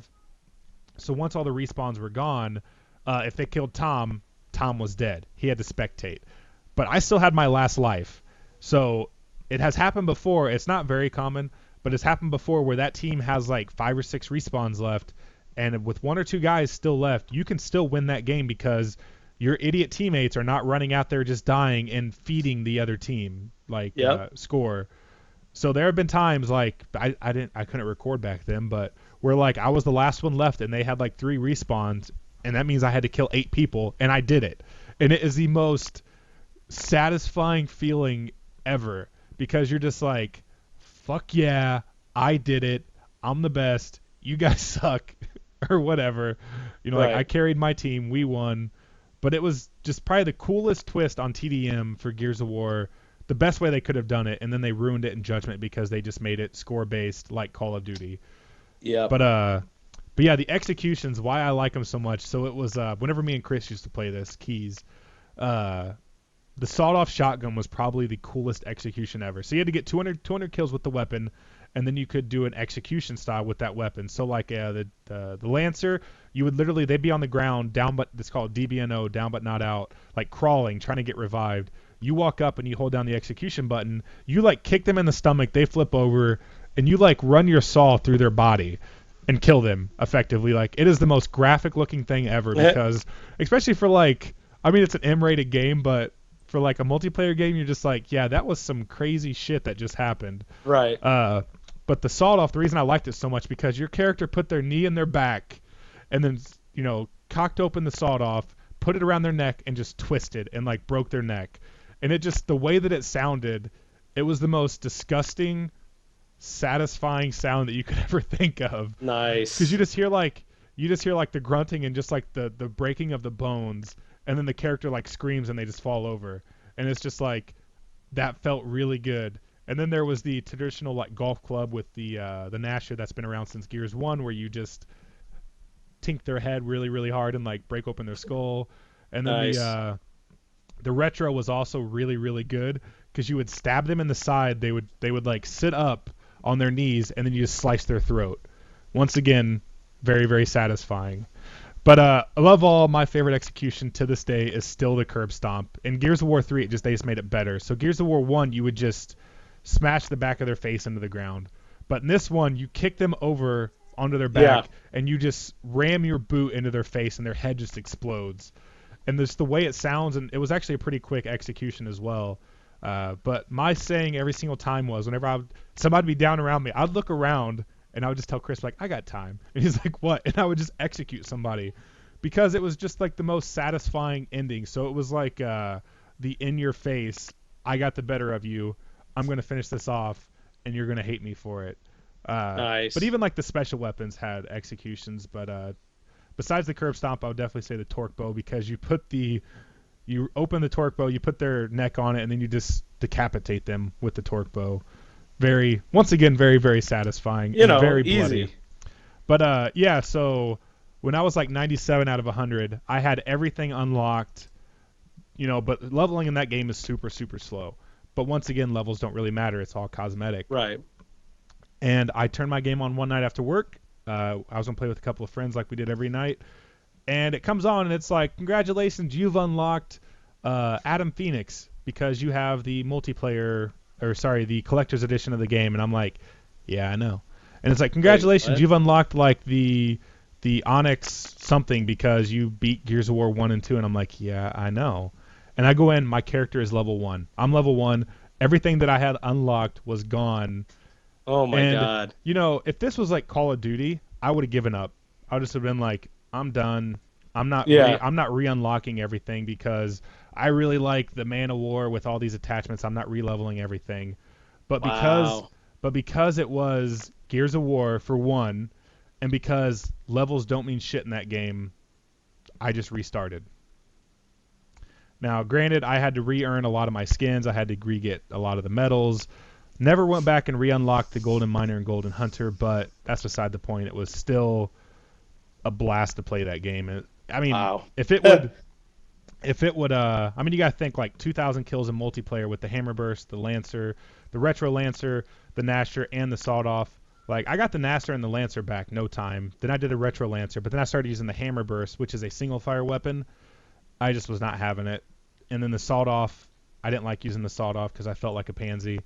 But yep. I will say, though, in King of the Hill, whenever me and Chris played this when this game was still felt relatively new, running into a hill and just shooting the Sawed-Off and then diving back and then seeing that triple kill pop up feels pretty damn good. Feels pretty damn good. I didn't do much, but I did it. But I got all my action figures still. I got my Clayton Carmine. Yeah. And I'm not going to get it down, but I have my huge Marcus Phoenix statue. He's always going to be the center of my desk because it's probably my overall for individual game. It's probably my favorite game ever for the amount of content, but it doesn't really have that super nostalgia factor for me yet because I only stopped playing it like a year and a half, 2 years ago. I tried playing it on the Xbox backwards compatibility. Dude, what a nightmare. It's not like the game doesn't work. It works just fine. There's just a lot of latency and frame issues to where like I try and play the multiplayer and it doesn't feel right. Like something feels off because we played it at your house on the 360. And it felt perfect. And it felt pretty. It took me like 2 or 3 games to get on point, but then I was on point and I was on point. Whereas this one, I felt like there was always a 1 or 2 second delay for everything I did, and I don't like trying to compensate for that. So that was not a good experience. It was really unfortunate. Yeah, for my favorite game. That'd be a fun game for us to play together, but just doesn't really work well. But Gears of War 3, it's pretty much the greatest thing ever. Yeah, it's pretty good. Hi. Anyways, so is it my turn to do number 2? Yes, it is. Yeah, you're on number 2. All right, number 2 for me. We did the series last year for top 10 video game franchises of all time, and this franchise was number 1 for me and Tom. But it is number 2 on my top 10 video game sequels of all time, and it is The Legend of Zelda: A Link to the Past. Nice. So this is my first experience with Zelda, The Legend of Zelda, and it's still one that resonates with me the most. But what was that Link Between Worlds that came out a few years back that made me get a 3DS to play just that one game? That's a And good game. that is an amazing game. But Link to the Past was so good because, for one, it was 16-bit, and it looked, still to this day, like if you look at it, you're like, Oh, it's so good. this looks amazing. The story, it felt like the game was, like, even if you probably blow through the game as fast as you can, you're probably still looking at a few hours of playtime if you don't glitch or cheat or anything like that. Probably like 15 to 20 hours. Yeah, There's a between ton of stuff to do in there. yeah, between all the dungeons, which every single dungeon felt unique, felt good. The items you got from the dungeons felt really awesome. Like, Yeah. you start off with the basic. I think the first dungeon you got like the bow and arrow, or I can't remember exactly. It's been a while since I've played it. I think so. The bow and arrow. Then you get like the grappling hook. Then you eventually get like the boots and all this other stuff. But it was just the boss battles in that game. They weren't super hard, but they weren't exactly easy. Once you figured them out, they were super ridiculously easy. But just that part of figuring out was pretty rough. Yeah. But playing this as a kid was probably the highlight of my video game life as a kid because, like, this is before the internet was a big thing, and I didn't own a strategy guide for it. So, like, when I finally fought, what was that guy, the wizard's name in the castle? I want to say Gamelon, but I know that's not right. No, that's that's the not Wand right. of Gamelon. Yeah, exactly. That's But, that's a CDI game. yeah, it's terrible. But you fight the wizard, and it might have been Gamelon actually. But you fight the wizard, and then you're like, "Cool, I beat the game," but you just got to the Dark World. Like, you haven't even started the game yet. Like, you're not even halfway through it. And I was like, "Oh my god, I have to find 7 more princesses before I even get to the last place." But this was Right. like not a game that I beat like in a weekend. This was literally a game that I beat over like the course of a few years. So my uncle had it. I didn't have it on Super Nintendo. I don't know why. I think I got it like a long time later when I had like a Nintendo 64 and like PlayStation 1 or something. But whenever I went to his house for whatever reason, he had Contra 3 and The Legend of Zelda: Link to the Past, and I had my There own you go. save file on Legend of Zelda, so I would just play it when I was over there. Now, he had like a strategy guide, but I never used it because I didn't want to. I wanted to learn the game by myself, and it was very rough. I'm not gonna lie, it was very very hard as a kid because you did what? You got the 3 charms, got the Master Sword, fought the wizard, then you went to the Dark World, had to save like the 7 princesses. Then because they're all back, you can finally unlock Ganon's tower. Then you go into Ganon's tower, and you fight Ganon and you save Zelda. And doing that over the course of like 2 or 3 years as like an 8 to 10-year-old kid felt pretty damn good. Yeah, I bet. And that's not even talking about all the cool like power-ups you got, the cool people you met, but the dungeons in this game are just so memorable, so much fun. Like, I could pick this game up any day of the week and play it, and I'd have a smile on my face the whole time. But Yeah. the first time I turned on Link Between Worlds, and that opening sequence is going, man, like nostalgia overload happened because it's like that same like sound effects that you had from Link to the Past happening with the sword going through, the music chiming in at the right times. It just felt so damn good. Yeah, I hope they continue to make games in the overhead style of a link to the past and a link between worlds, like on the handhelds and stuff.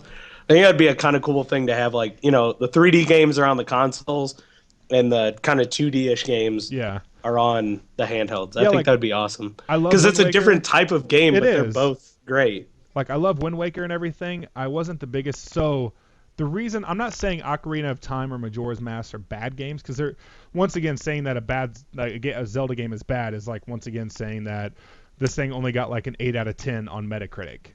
Like, Yeah. they're not bad games. It's just that they're not my style of Zelda games. So like a lot of people I know that I worked with and stuff that love Zelda as much as I do, they're always, people say Ocarina of Time, But you get the occasional person like me where I'm just like, Link to the Past. And they're like, I love top-down Zeldas. I'm like, did we just become best friends? Yep, we did.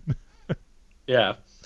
So this game, right? So A Link to the Past is like my second favorite video game ever. That's how good it is. It's that good.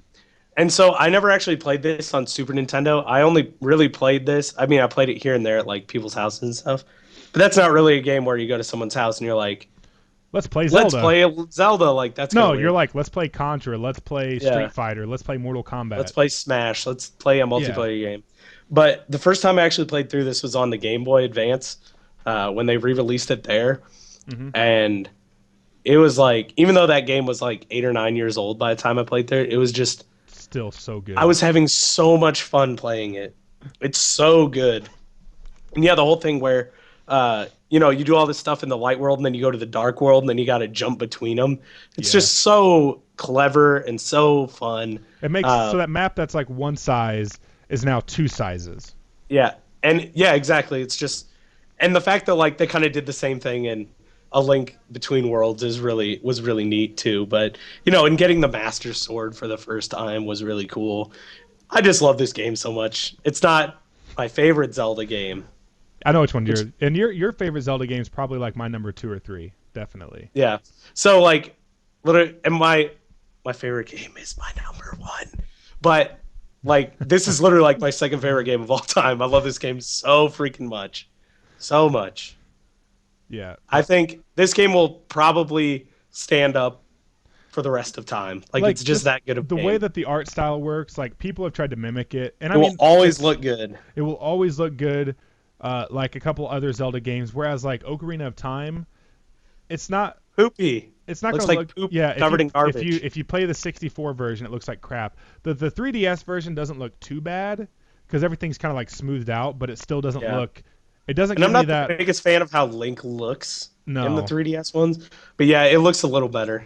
Yeah, but It's easier to stomach for sure. But the way that Link and everything looks in this game, like the guards. I remember the first time you have like that blue guard that's just like it has that sound like and they start chasing you. You're like, oh my god, what do I do?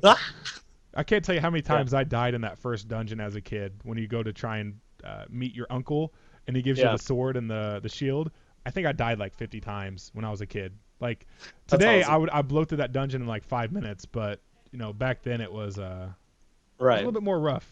A little bit more rough. Go. But yeah, Link to the Past, I think everybody's played it or at least heard of it or seen it, and it's pretty freaking amazing. Oh yeah.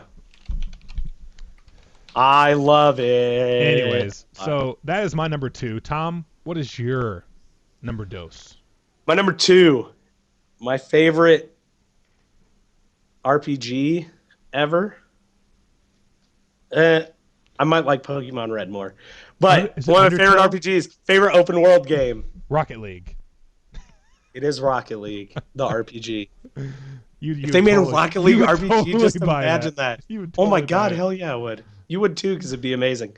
No, it's Fallout 3. Yes, that is. So, Fallout 3 was. Hey, I got this. Sorry, go ahead. Keep talking.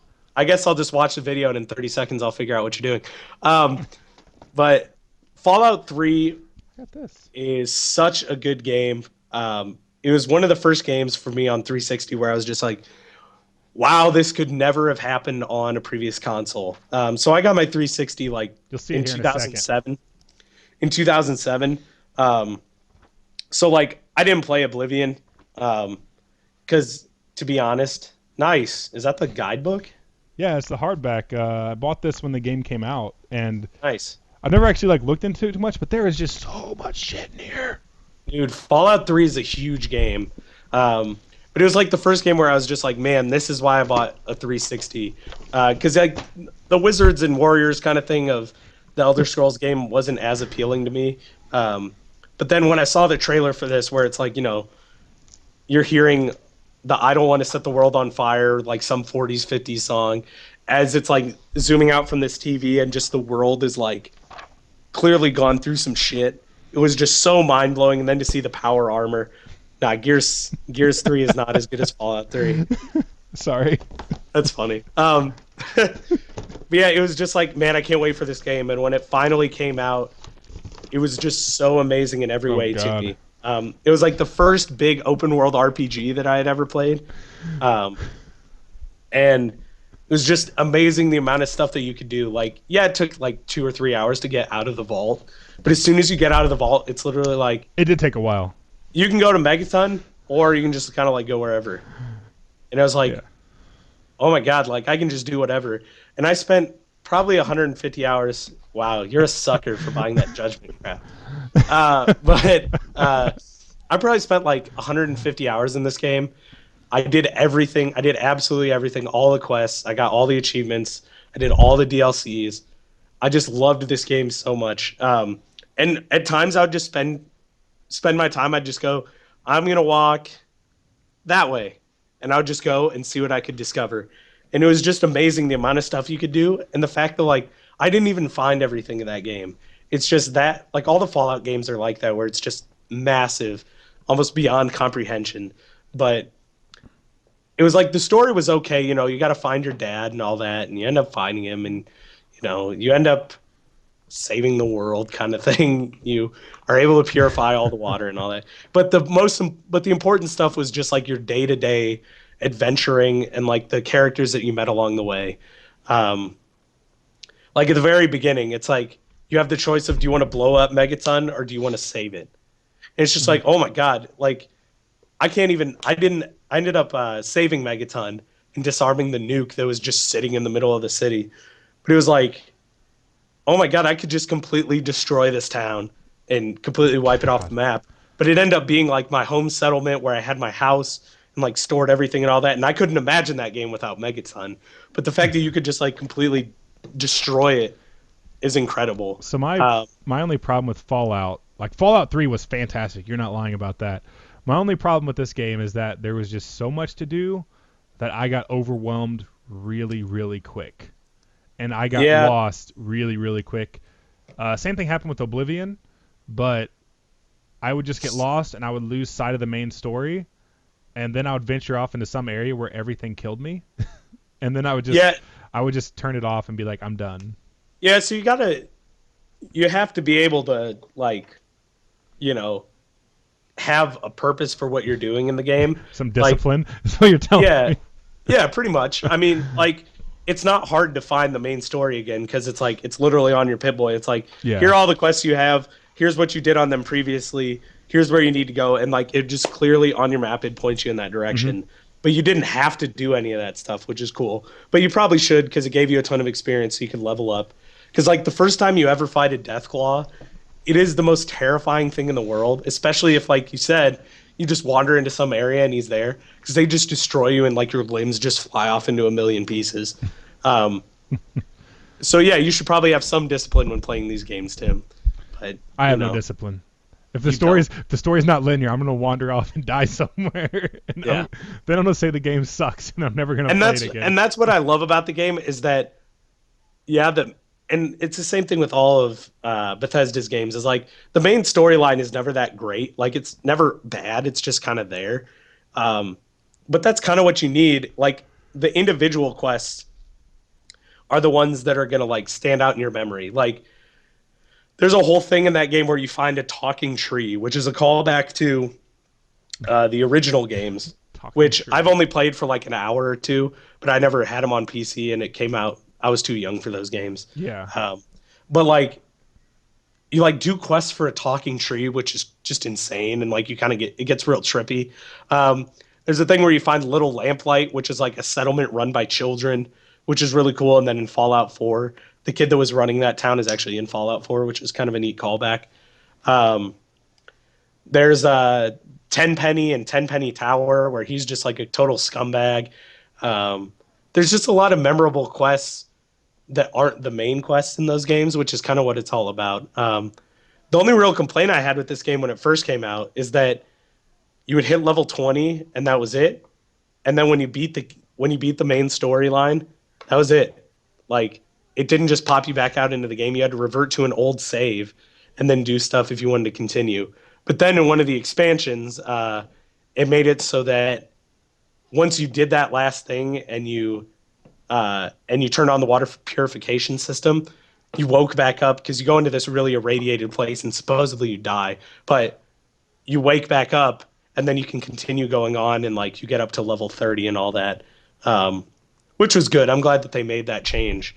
But like all the DLC was great. Like the pit took place in Pittsburgh, the main game took place in DC, and it was like you essentially were in these like underground fights and stuff. It was just like it was all like red and brown and stuff. It was just like really creepy kind of thing because there was all it's like a steel, the steel Pittsburgh Steelers. Mm-hmm. It's a steel town. Like you're there where they're like forging the steel and stuff. So there's all this kind of fire and it's real dirty, and you get this like kind of like it's like a saw. I forget what it's called, but it's just this big thing with the saw blade on the end. You can just like saw people to death with it. It's really cool. There's one that takes place in Alaska, Operation Anchorage, which was like where the Chinese first invaded, which started the war, which was really cool. And there were like guys in invisible suits and stuff. And you ended up getting a suit where like if you crouched and went stealth, you would go invisible. There was one where it was aliens, like aliens came to Earth because like you could find an alien ship in the game, and then it was like you went up to their spaceship and you had to kill all these aliens and stuff. Just super weird stuff. But I really liked all the DLC in these games and it added a lot of value to it. But just the amount of time that I spent just wandering around and exploring that world was so much fun. I mean, I'd just walk in directions and just go and just discover really cool things. Nice. That this game, I just put so many hours into it. I love this game so much. Fallout 4, I just haven't had as much time because Fallout 3 came out, I was in high school. So, like, I'd get my homework done and then I had free time all the time. You know, I didn't like have 3 other or 4 hours responsibility. to do whatever you wanted. Yeah, it wasn't like I'd spend all day working and then I'm just tired and don't want to do anything. So, kind of hit me at that perfect time where, I had the time and the energy and all that to play a game like that and really sink my teeth into it. And I just love that game so much. Yep. All right. So that's your number 2. So before you do number 1, you want to recap 10 through 2 before that? Yes. So number 10, Call of Duty 4. Number 9, Mario Galaxy. Number 8, Just Cause 2. Number 7, Super Smash Bros. Melee. Number 6, Rock Band 2. Number 5, Mass Effect 2. Number 4, Red Dead Redemption. Number 3, Pokemon Gold, Silver, Crystal. Number 2, Fallout 3. You want to hear my number 1? No, I know what it is. My number 1 is The Legend of Zelda Wind Waker. Oh, I thought you were going to say The Legend of Zelda 2, The Adventure of Link, because I got that right here. If you want to see it. Nice. So I've been cleaning my desk today, so I've been finding random shit like this clean out under everywhere. your fucking TV and get me John Wick and the Raid 2. I watched them today, actually. You lie. You're right. I've been playing Call of Duty all day. You're a liar. It's double XP Clean out under your TV, you jerk. Anyways. Oh, nice. You do have it. You know what, though? I will watch those. I will watch John Wick tomorrow. You're not going to. You want to bet? Yeah, I'll bet you. I bet you lunch. Sounds good. You want to bet lunch? Yeah. You gotta buy because I canceled my debit card, so you gotta buy. You canceled your debit card. Anyway, I'll tell you about it later. But whatever. Yeah, tell me after stream. That's weird. Yes, The Legend of Zelda: The Wind Waker. This is my favorite game of all time. I love this game. So this is the only game I've ever broken and bought a strategy guide just so I could finish it. By the way. What do you mean broken? Well, I broke internally and bought a strategy guide just so I could finish the game. So like I buy hardback strategy guides just to collect them. Nerd. Just to collect them for games that I like. So this is the one game I bought a strategy guide just so I could finish the game. I was actually given a strategy guide to this game by a classmate of mine after I'd already beaten it, and I went back and did like a bunch of secrets and stuff. It was the Triforce pieces that got me, but yeah. So I'm not stupid, and I wasn't when the game came out, so I beat the game. You're gonna die in a fire one day. Hey Tim. You're gonna die in a fire. Sorry. Just saying. So, this game holds a special place in my heart as the first 3D Zelda game that I beat. So, when this game came out, if you pre-ordered it from Best Buy, they gave you Ocarina of Time and the Master Quest in one package as like a pre-order bonus, which is like the most absurd pre-order bonus of all time. I don't understand how they did that, but that was fun. And it's like the rarest Zelda thing now in existence. Yep. I've got that, and I've got the Zelda collection that has 1, 2, Ocarina, and Master Quest on it, which you got from subscribing to Nintendo Power. But anyway, I played those games, and I didn't really enjoy them. I think Ocarina of Time is super boring. I think it's probably one of the most overrated games of all time. That and Half-Life 2 can have a fight to the death. I agree with you. Thanks, bud. That and Half-Life 2 can just have a fight to the death, and I'll just not care at all. Who do you want to win? I hope they both lose. Yeah, I hope a bomb drops and the crater opens up to hell and it's like, hey, in. The Patriots and Cowboys are playing. Who do you want to win? Is there a way where they can both lose? I want that to happen. I want that to happen. Anyway, sorry. So the reason I don't like Ocarina is because it's just so boring. Like, and I get it. It was the first 3D game, and I didn't play it when it came out, so maybe I just missed the boat on it.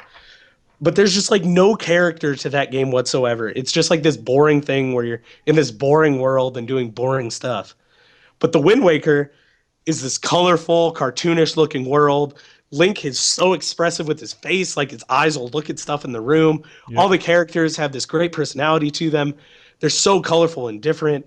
And the world, I love some people hate the sailing and they're like, it's so boring and it takes so long to get it. I love the sailing in that game. It made it an adventure, an actual adventure to get places, not just like, I'm going to walk. It's like, I've got to sail. And yeah, it got kind of annoying with like having to change the direction of the wind, but I loved it. Like, I loved everything about this game. And like everyone talks about, it looks so cartoony and crap. That game still holds up today. Yes, it still does, whereas the polygons of 64 do not. Oh my God, it looks like garbage. And even then, like Twilight Princess, they're going to re-release it in HD. It looks okay in HD, but like it's just hard to look at.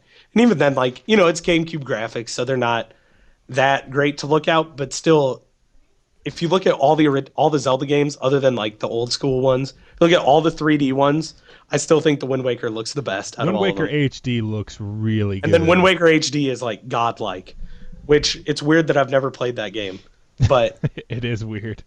But I bought so it's funny. So I broke my finger. The only time I've ever broken a bone, I broke this finger. It's my ring finger, Tim. I didn't flip you off. Yeah, no, I broke my right ring finger. Well, you don't deserve the best. As my buddy Ryan would always say, 7th grade. That's pretty good. Really I like that. I like that. So I broke this finger playing football at recess one day, and it was like it was the day before the game came out, and my parents they'd buy me games like Christmas and birthdays. That was it. They'd never buy me games otherwise. I'd have to allowance or whatever the case is to get games. But they were like, you know what? We're gonna buy that game for you. And so that kind of has a special place in my heart too, because it was like, my parents actually bought this game for me. It was just like, I love the world of it. Is that why I hate Halo 2 so much? Yeah, probably with your Xbox. But yeah, that's still a funny ass story. That's a great story. But the first thing you do in that game is you go to Ganon's hideout, and you have to sneak your way through because you don't have a weapon, which is really weird for a Zelda game, but it's really cool. Like, you have to sneak around guys and you get into barrels and you kind of creep around. Then you finally get your sword. And then you go up and you see Ganon and he just like boots you. Yep. Boots you away. Too strong for you. You're just this little kid. And so, you're dealing with Tetra and her pirate gang and stuff, and you're also trying to find your sister who ran away. And you go on to Windfall Island, I think is what it's called. I think so. Something like that. Wind something island.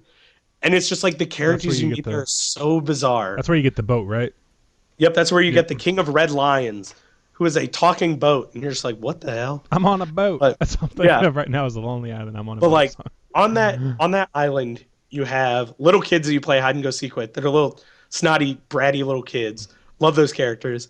There's a guy who's an Elvis impersonator who's dancing by this grave that you end up learning a song to there to pass time.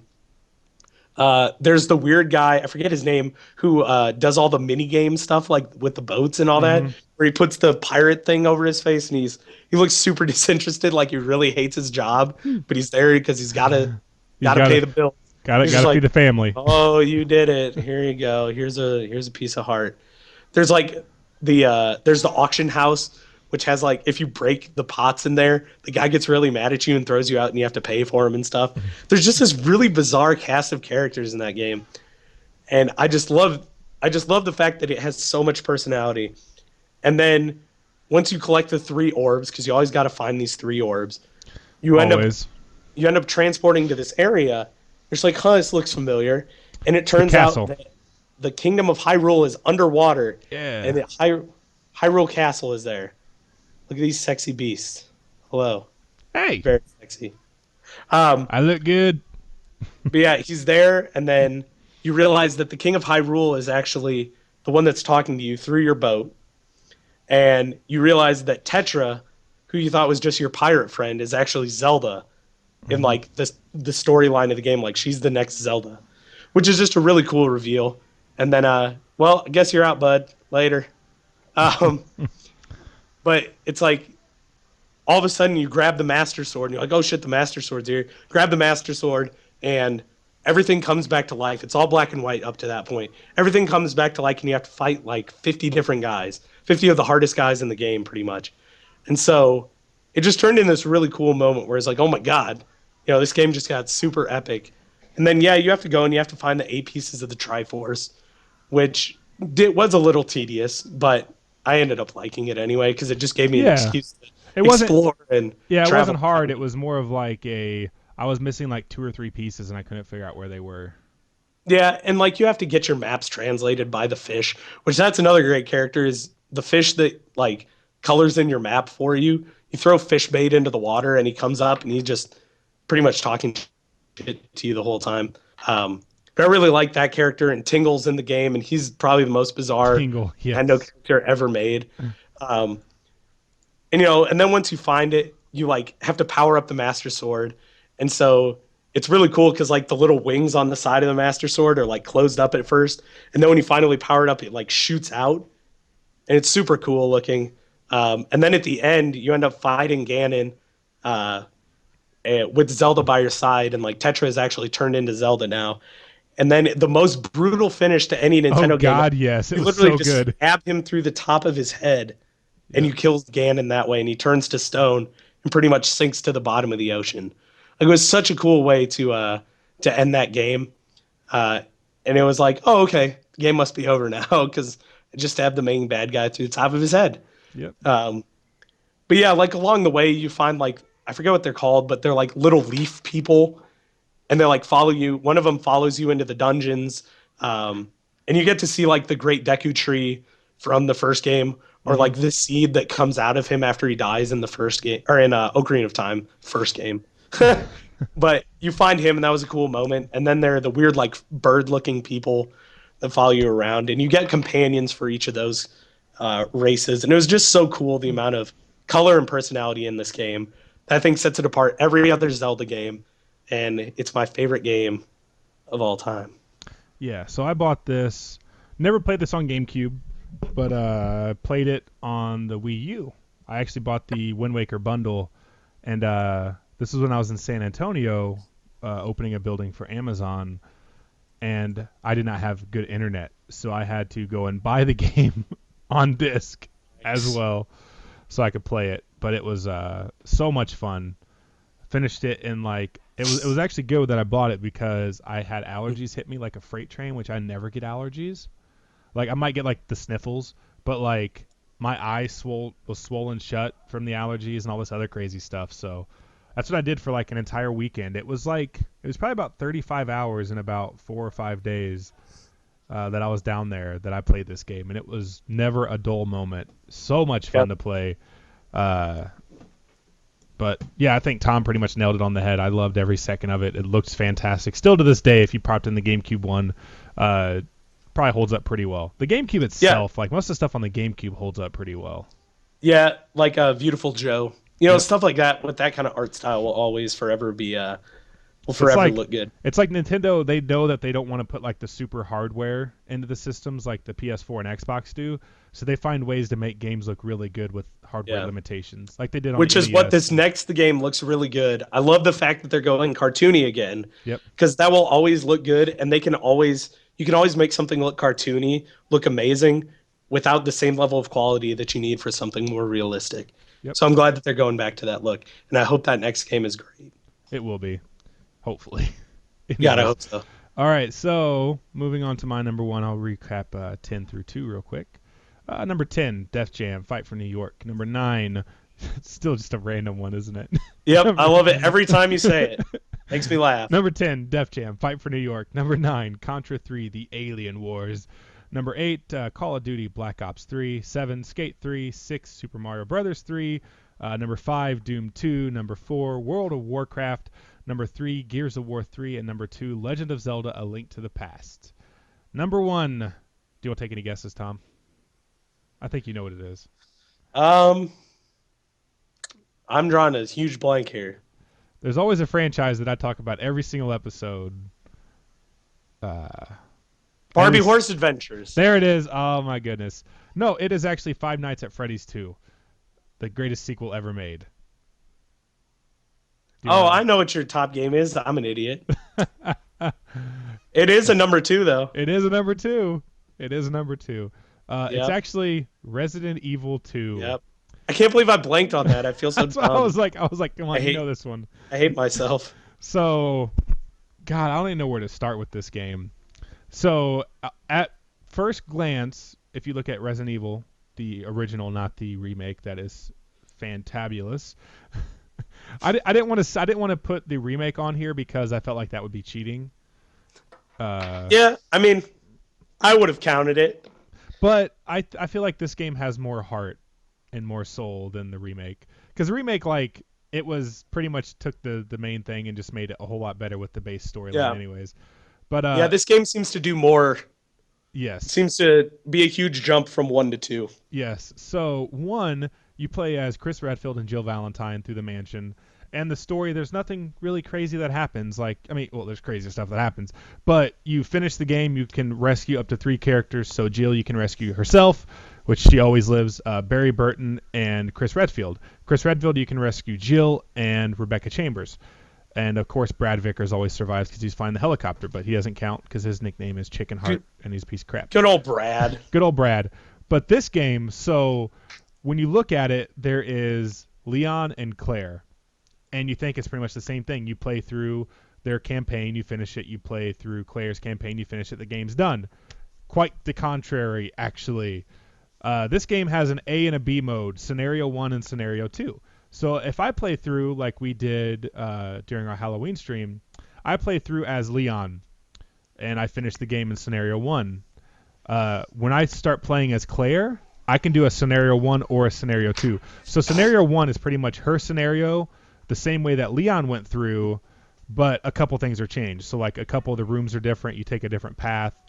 But if you do Scenario 2, you're going through Leon's Scenario 1, but you're doing everything that Claire did, which for its time back in like the mid 90s was mind-blowing, thinking that there was like, technically there are 4 scenarios in the game. You know, you got Leon A, Leon B, Claire A, and Claire B.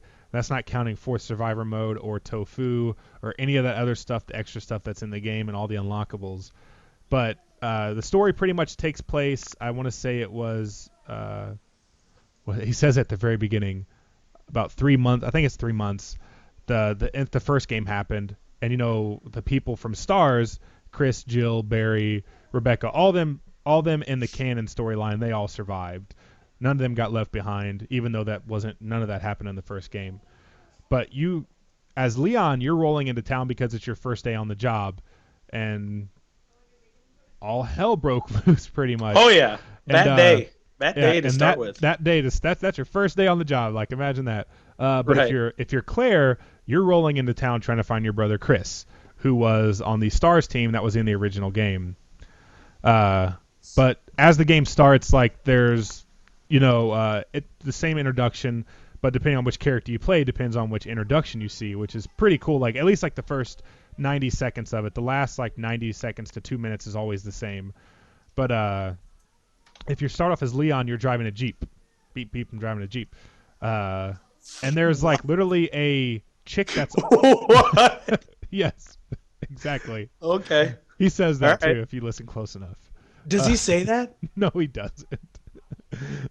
Oh But my that's god. something that my wife always says whenever I mention the word Beep Jeep. beep, I'm driving a Jeep. God, I love that so much. You've never heard Wow. that before? No. Me and my wife always say that whenever we see a Oh Jeep. shit. That's mind Beep blowing. beep, I'm driving a Jeep. Anyways, moving moving forward. God, I need to stop laughing now about that. I thought that was like a common thing that people knew about. Anyways, uh, No? so he's driving his Jeep. I won't say it this time. She said it. Thanks for Beep that. beep, I'm driving a Jeep. I'll say it. Uh, I'm but gonna look it up, see if it's a there's thing. like a chick laying in the road, and he walks up and he's like, what's going on here? And he like stops, gets out, goes up and checks on her because he's a cop doing his coply duties. Uh, and then he starts hearing all these noises. He stands up, he turns around. There's like zombies converging on him all over the place. And it's kind of weird because he's like, he pulls out his gun and he's like, stop, hold it right there, stop moving. And then the chick that he was checking on like grabs his leg, and she's like looking like she's about to like gnaw on it, and he shoots her in the face, which is just so weird. Like, imagine if this was like a prank gone horribly wrong, and he starts killing people. But he's shooting these guys, shooting a guy like 2 or 3 times in the chest, and he keeps moving. And you hear his thoughts. He's like, man, what's up with that guy? That was a straight hit. Uh, then he gets to like this door, and Claire opens the door. This is where their stories meet. And there's like a zombie behind her, and she ducks. He shoots the zombie in the head, and they take off running. But depending on which scenario you play, depends on how the opening sequence ends, which is so bizarre that it's like this minor detail. But if it's Leon, you wreck backwards. If it's Claire, you wreck forwards because it depends on how they get out of the car, depends on the way that the story starts. Huh. Once again, the smallest detail that was given, like that I realized, but at the time as a kid, I don't think I realized it. But you end up meeting back up in the police station, realizing you're not going to find her brother there because you find his diary where he says that they're going, I think he said to Europe to try and find like the headquarters to Umbrella, which is like the pharmaceutical company that started the zombie outbreak with the T virus, and this is the genetically superior G virus. But I'll get to that in a second. And so he's gone, so she's like, all right, so now the plan is not to find her brother, but the plan is to escape. So you go through the police station. There's a lot of really cool puzzles in the police station. Then once you finish the police station, you go to like the sewers where you finally fight William Birkin for the first time. Actually, no. Scenario 1, you fight the weird worm-looking dude that went into Worm man. yeah, like really really weird. But you fight that thing, you kill it, and then you run into Annette Birkin, which is William Birkin's wife. And then she tells you the story of her husband, William Birkin, and how the G virus all started. And it's like probably one of the still like I would like to see this completely redone in like HD, which they're remaking Resident Evil 2, they said, so my dreams might come true. But it's Hunk and his team. They look like Navy SEALs. Oh, the much. guy from Operation Raccoon City. Yes, that guy. That guy. Oh god, that was such a terrible. It might be game. one of the worst games I've ever played. Thanks, Tim. You're welcome, buddy. But you see him like trying to retrieve the sample of the virus, and they end up shooting Birkin in one side of his body on the right side, and then Annette shows up after that happens because she heard the noise, realizes that Birkin's been shot. She says she's gonna get something to fix the wound, and he sees a way out. He's gonna inject the G virus into himself and survive because the whole idea of the T and the G virus isn't to reanimate dead corpses. It's to revitalize bad and dead cells. So like the whole like the intention of doing good, but only evil things happen. So like somebody that's paralyzed, it would repair that part of the body to where they could walk again. Somebody that's blind, it would repair the cells so they could see again, and so on and so forth. But it reanimates everything and just brings all the dead cells back to life, and doesn't actually fix anything. So with that, his whole entire right side begins to mutate because that's where all the dead cells are, but his left side kind of remains the same. So that's why you see like the pictures of like the guy with like the one big giant arm with like the claws, because he was shot on that side. But the story culminates to them trying to escape, and if you finish scenario B, then you end up fighting like this big Birkin thing on the train, and that's how you get the true ending, is finishing scenario B. And then depending on who you finished it with depends on who gets like the last 1 or 2 lines, because like Claire says like it's finally over, And if you finish the game with Leon, he's like, no, we still have to find your brother. And it's like, oh damn, it's gonna keep going. The series keeps going.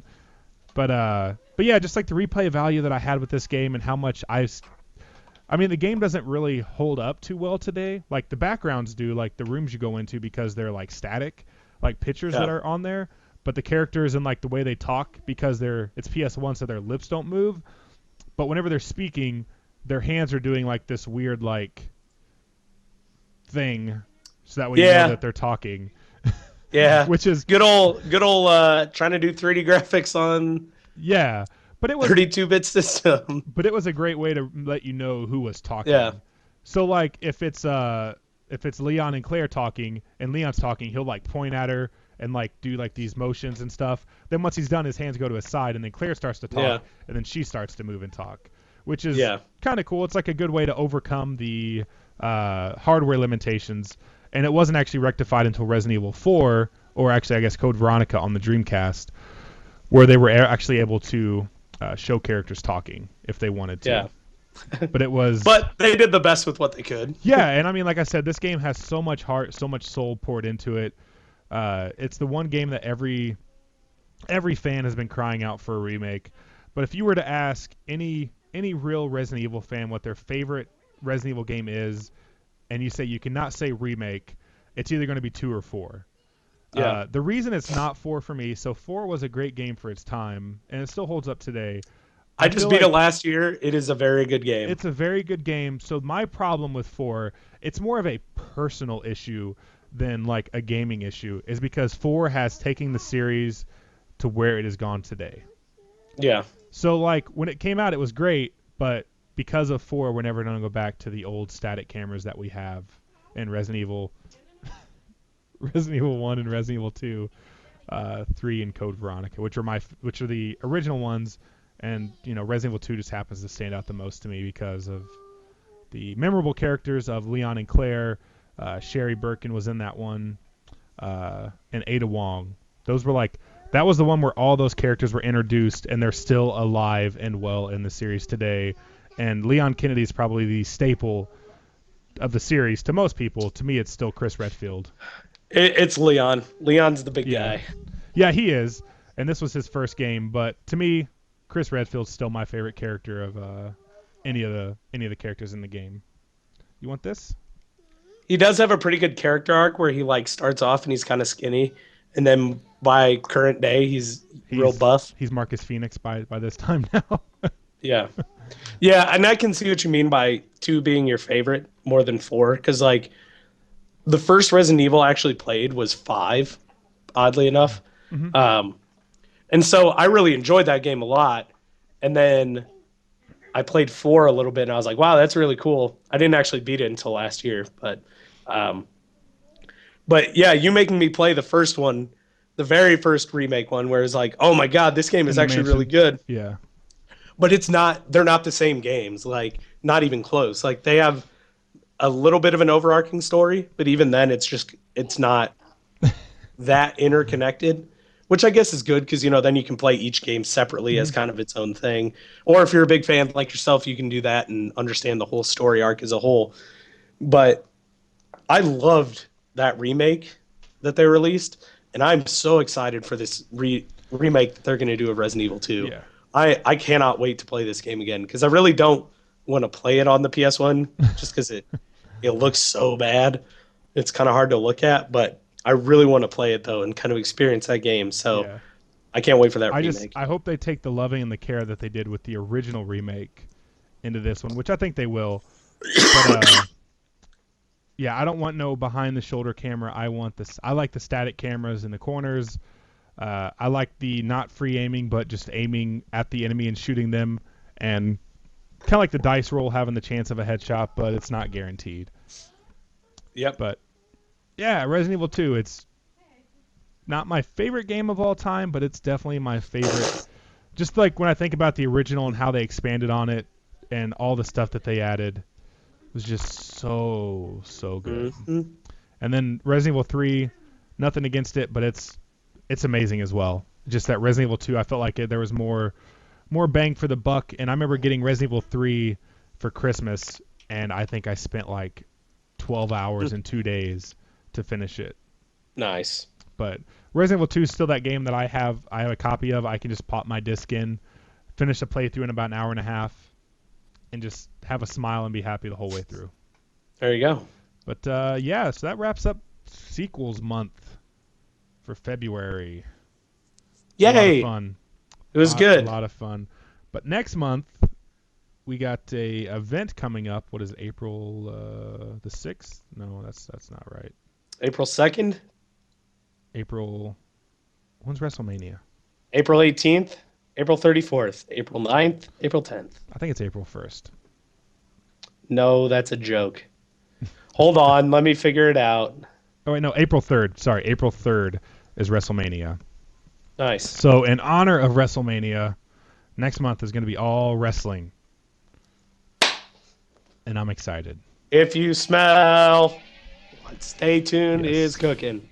So yeah, I hope it's my gonna voice is back because I'm just going to be singing theme songs as our intro and outros. We'll be talking about, and we haven't really discussed it much, but probably like favorite pay-per-views, favorite wrestlers of all time, favorite wrestlers currently, and our least favorite wrestlers of all time and least favorite wrestlers currently. All kinds of stuff to talk about with wrestling, and it never ends. But once again, thank you guys so much for tuning in. This was episode 46, finishing off sequels month. Any last words, Tom? I like Zelda, I think everybody does. and I hope I'm not sick next week. You will be. You will be. I am But- sick of you. You're right. Son of a bitch. Maybe I won't watch John Wick tomorrow now. You're definitely not going to watch it. All right. I don't believe you at all. But yes, we will see you guys next week for episode 47 something about wrestling.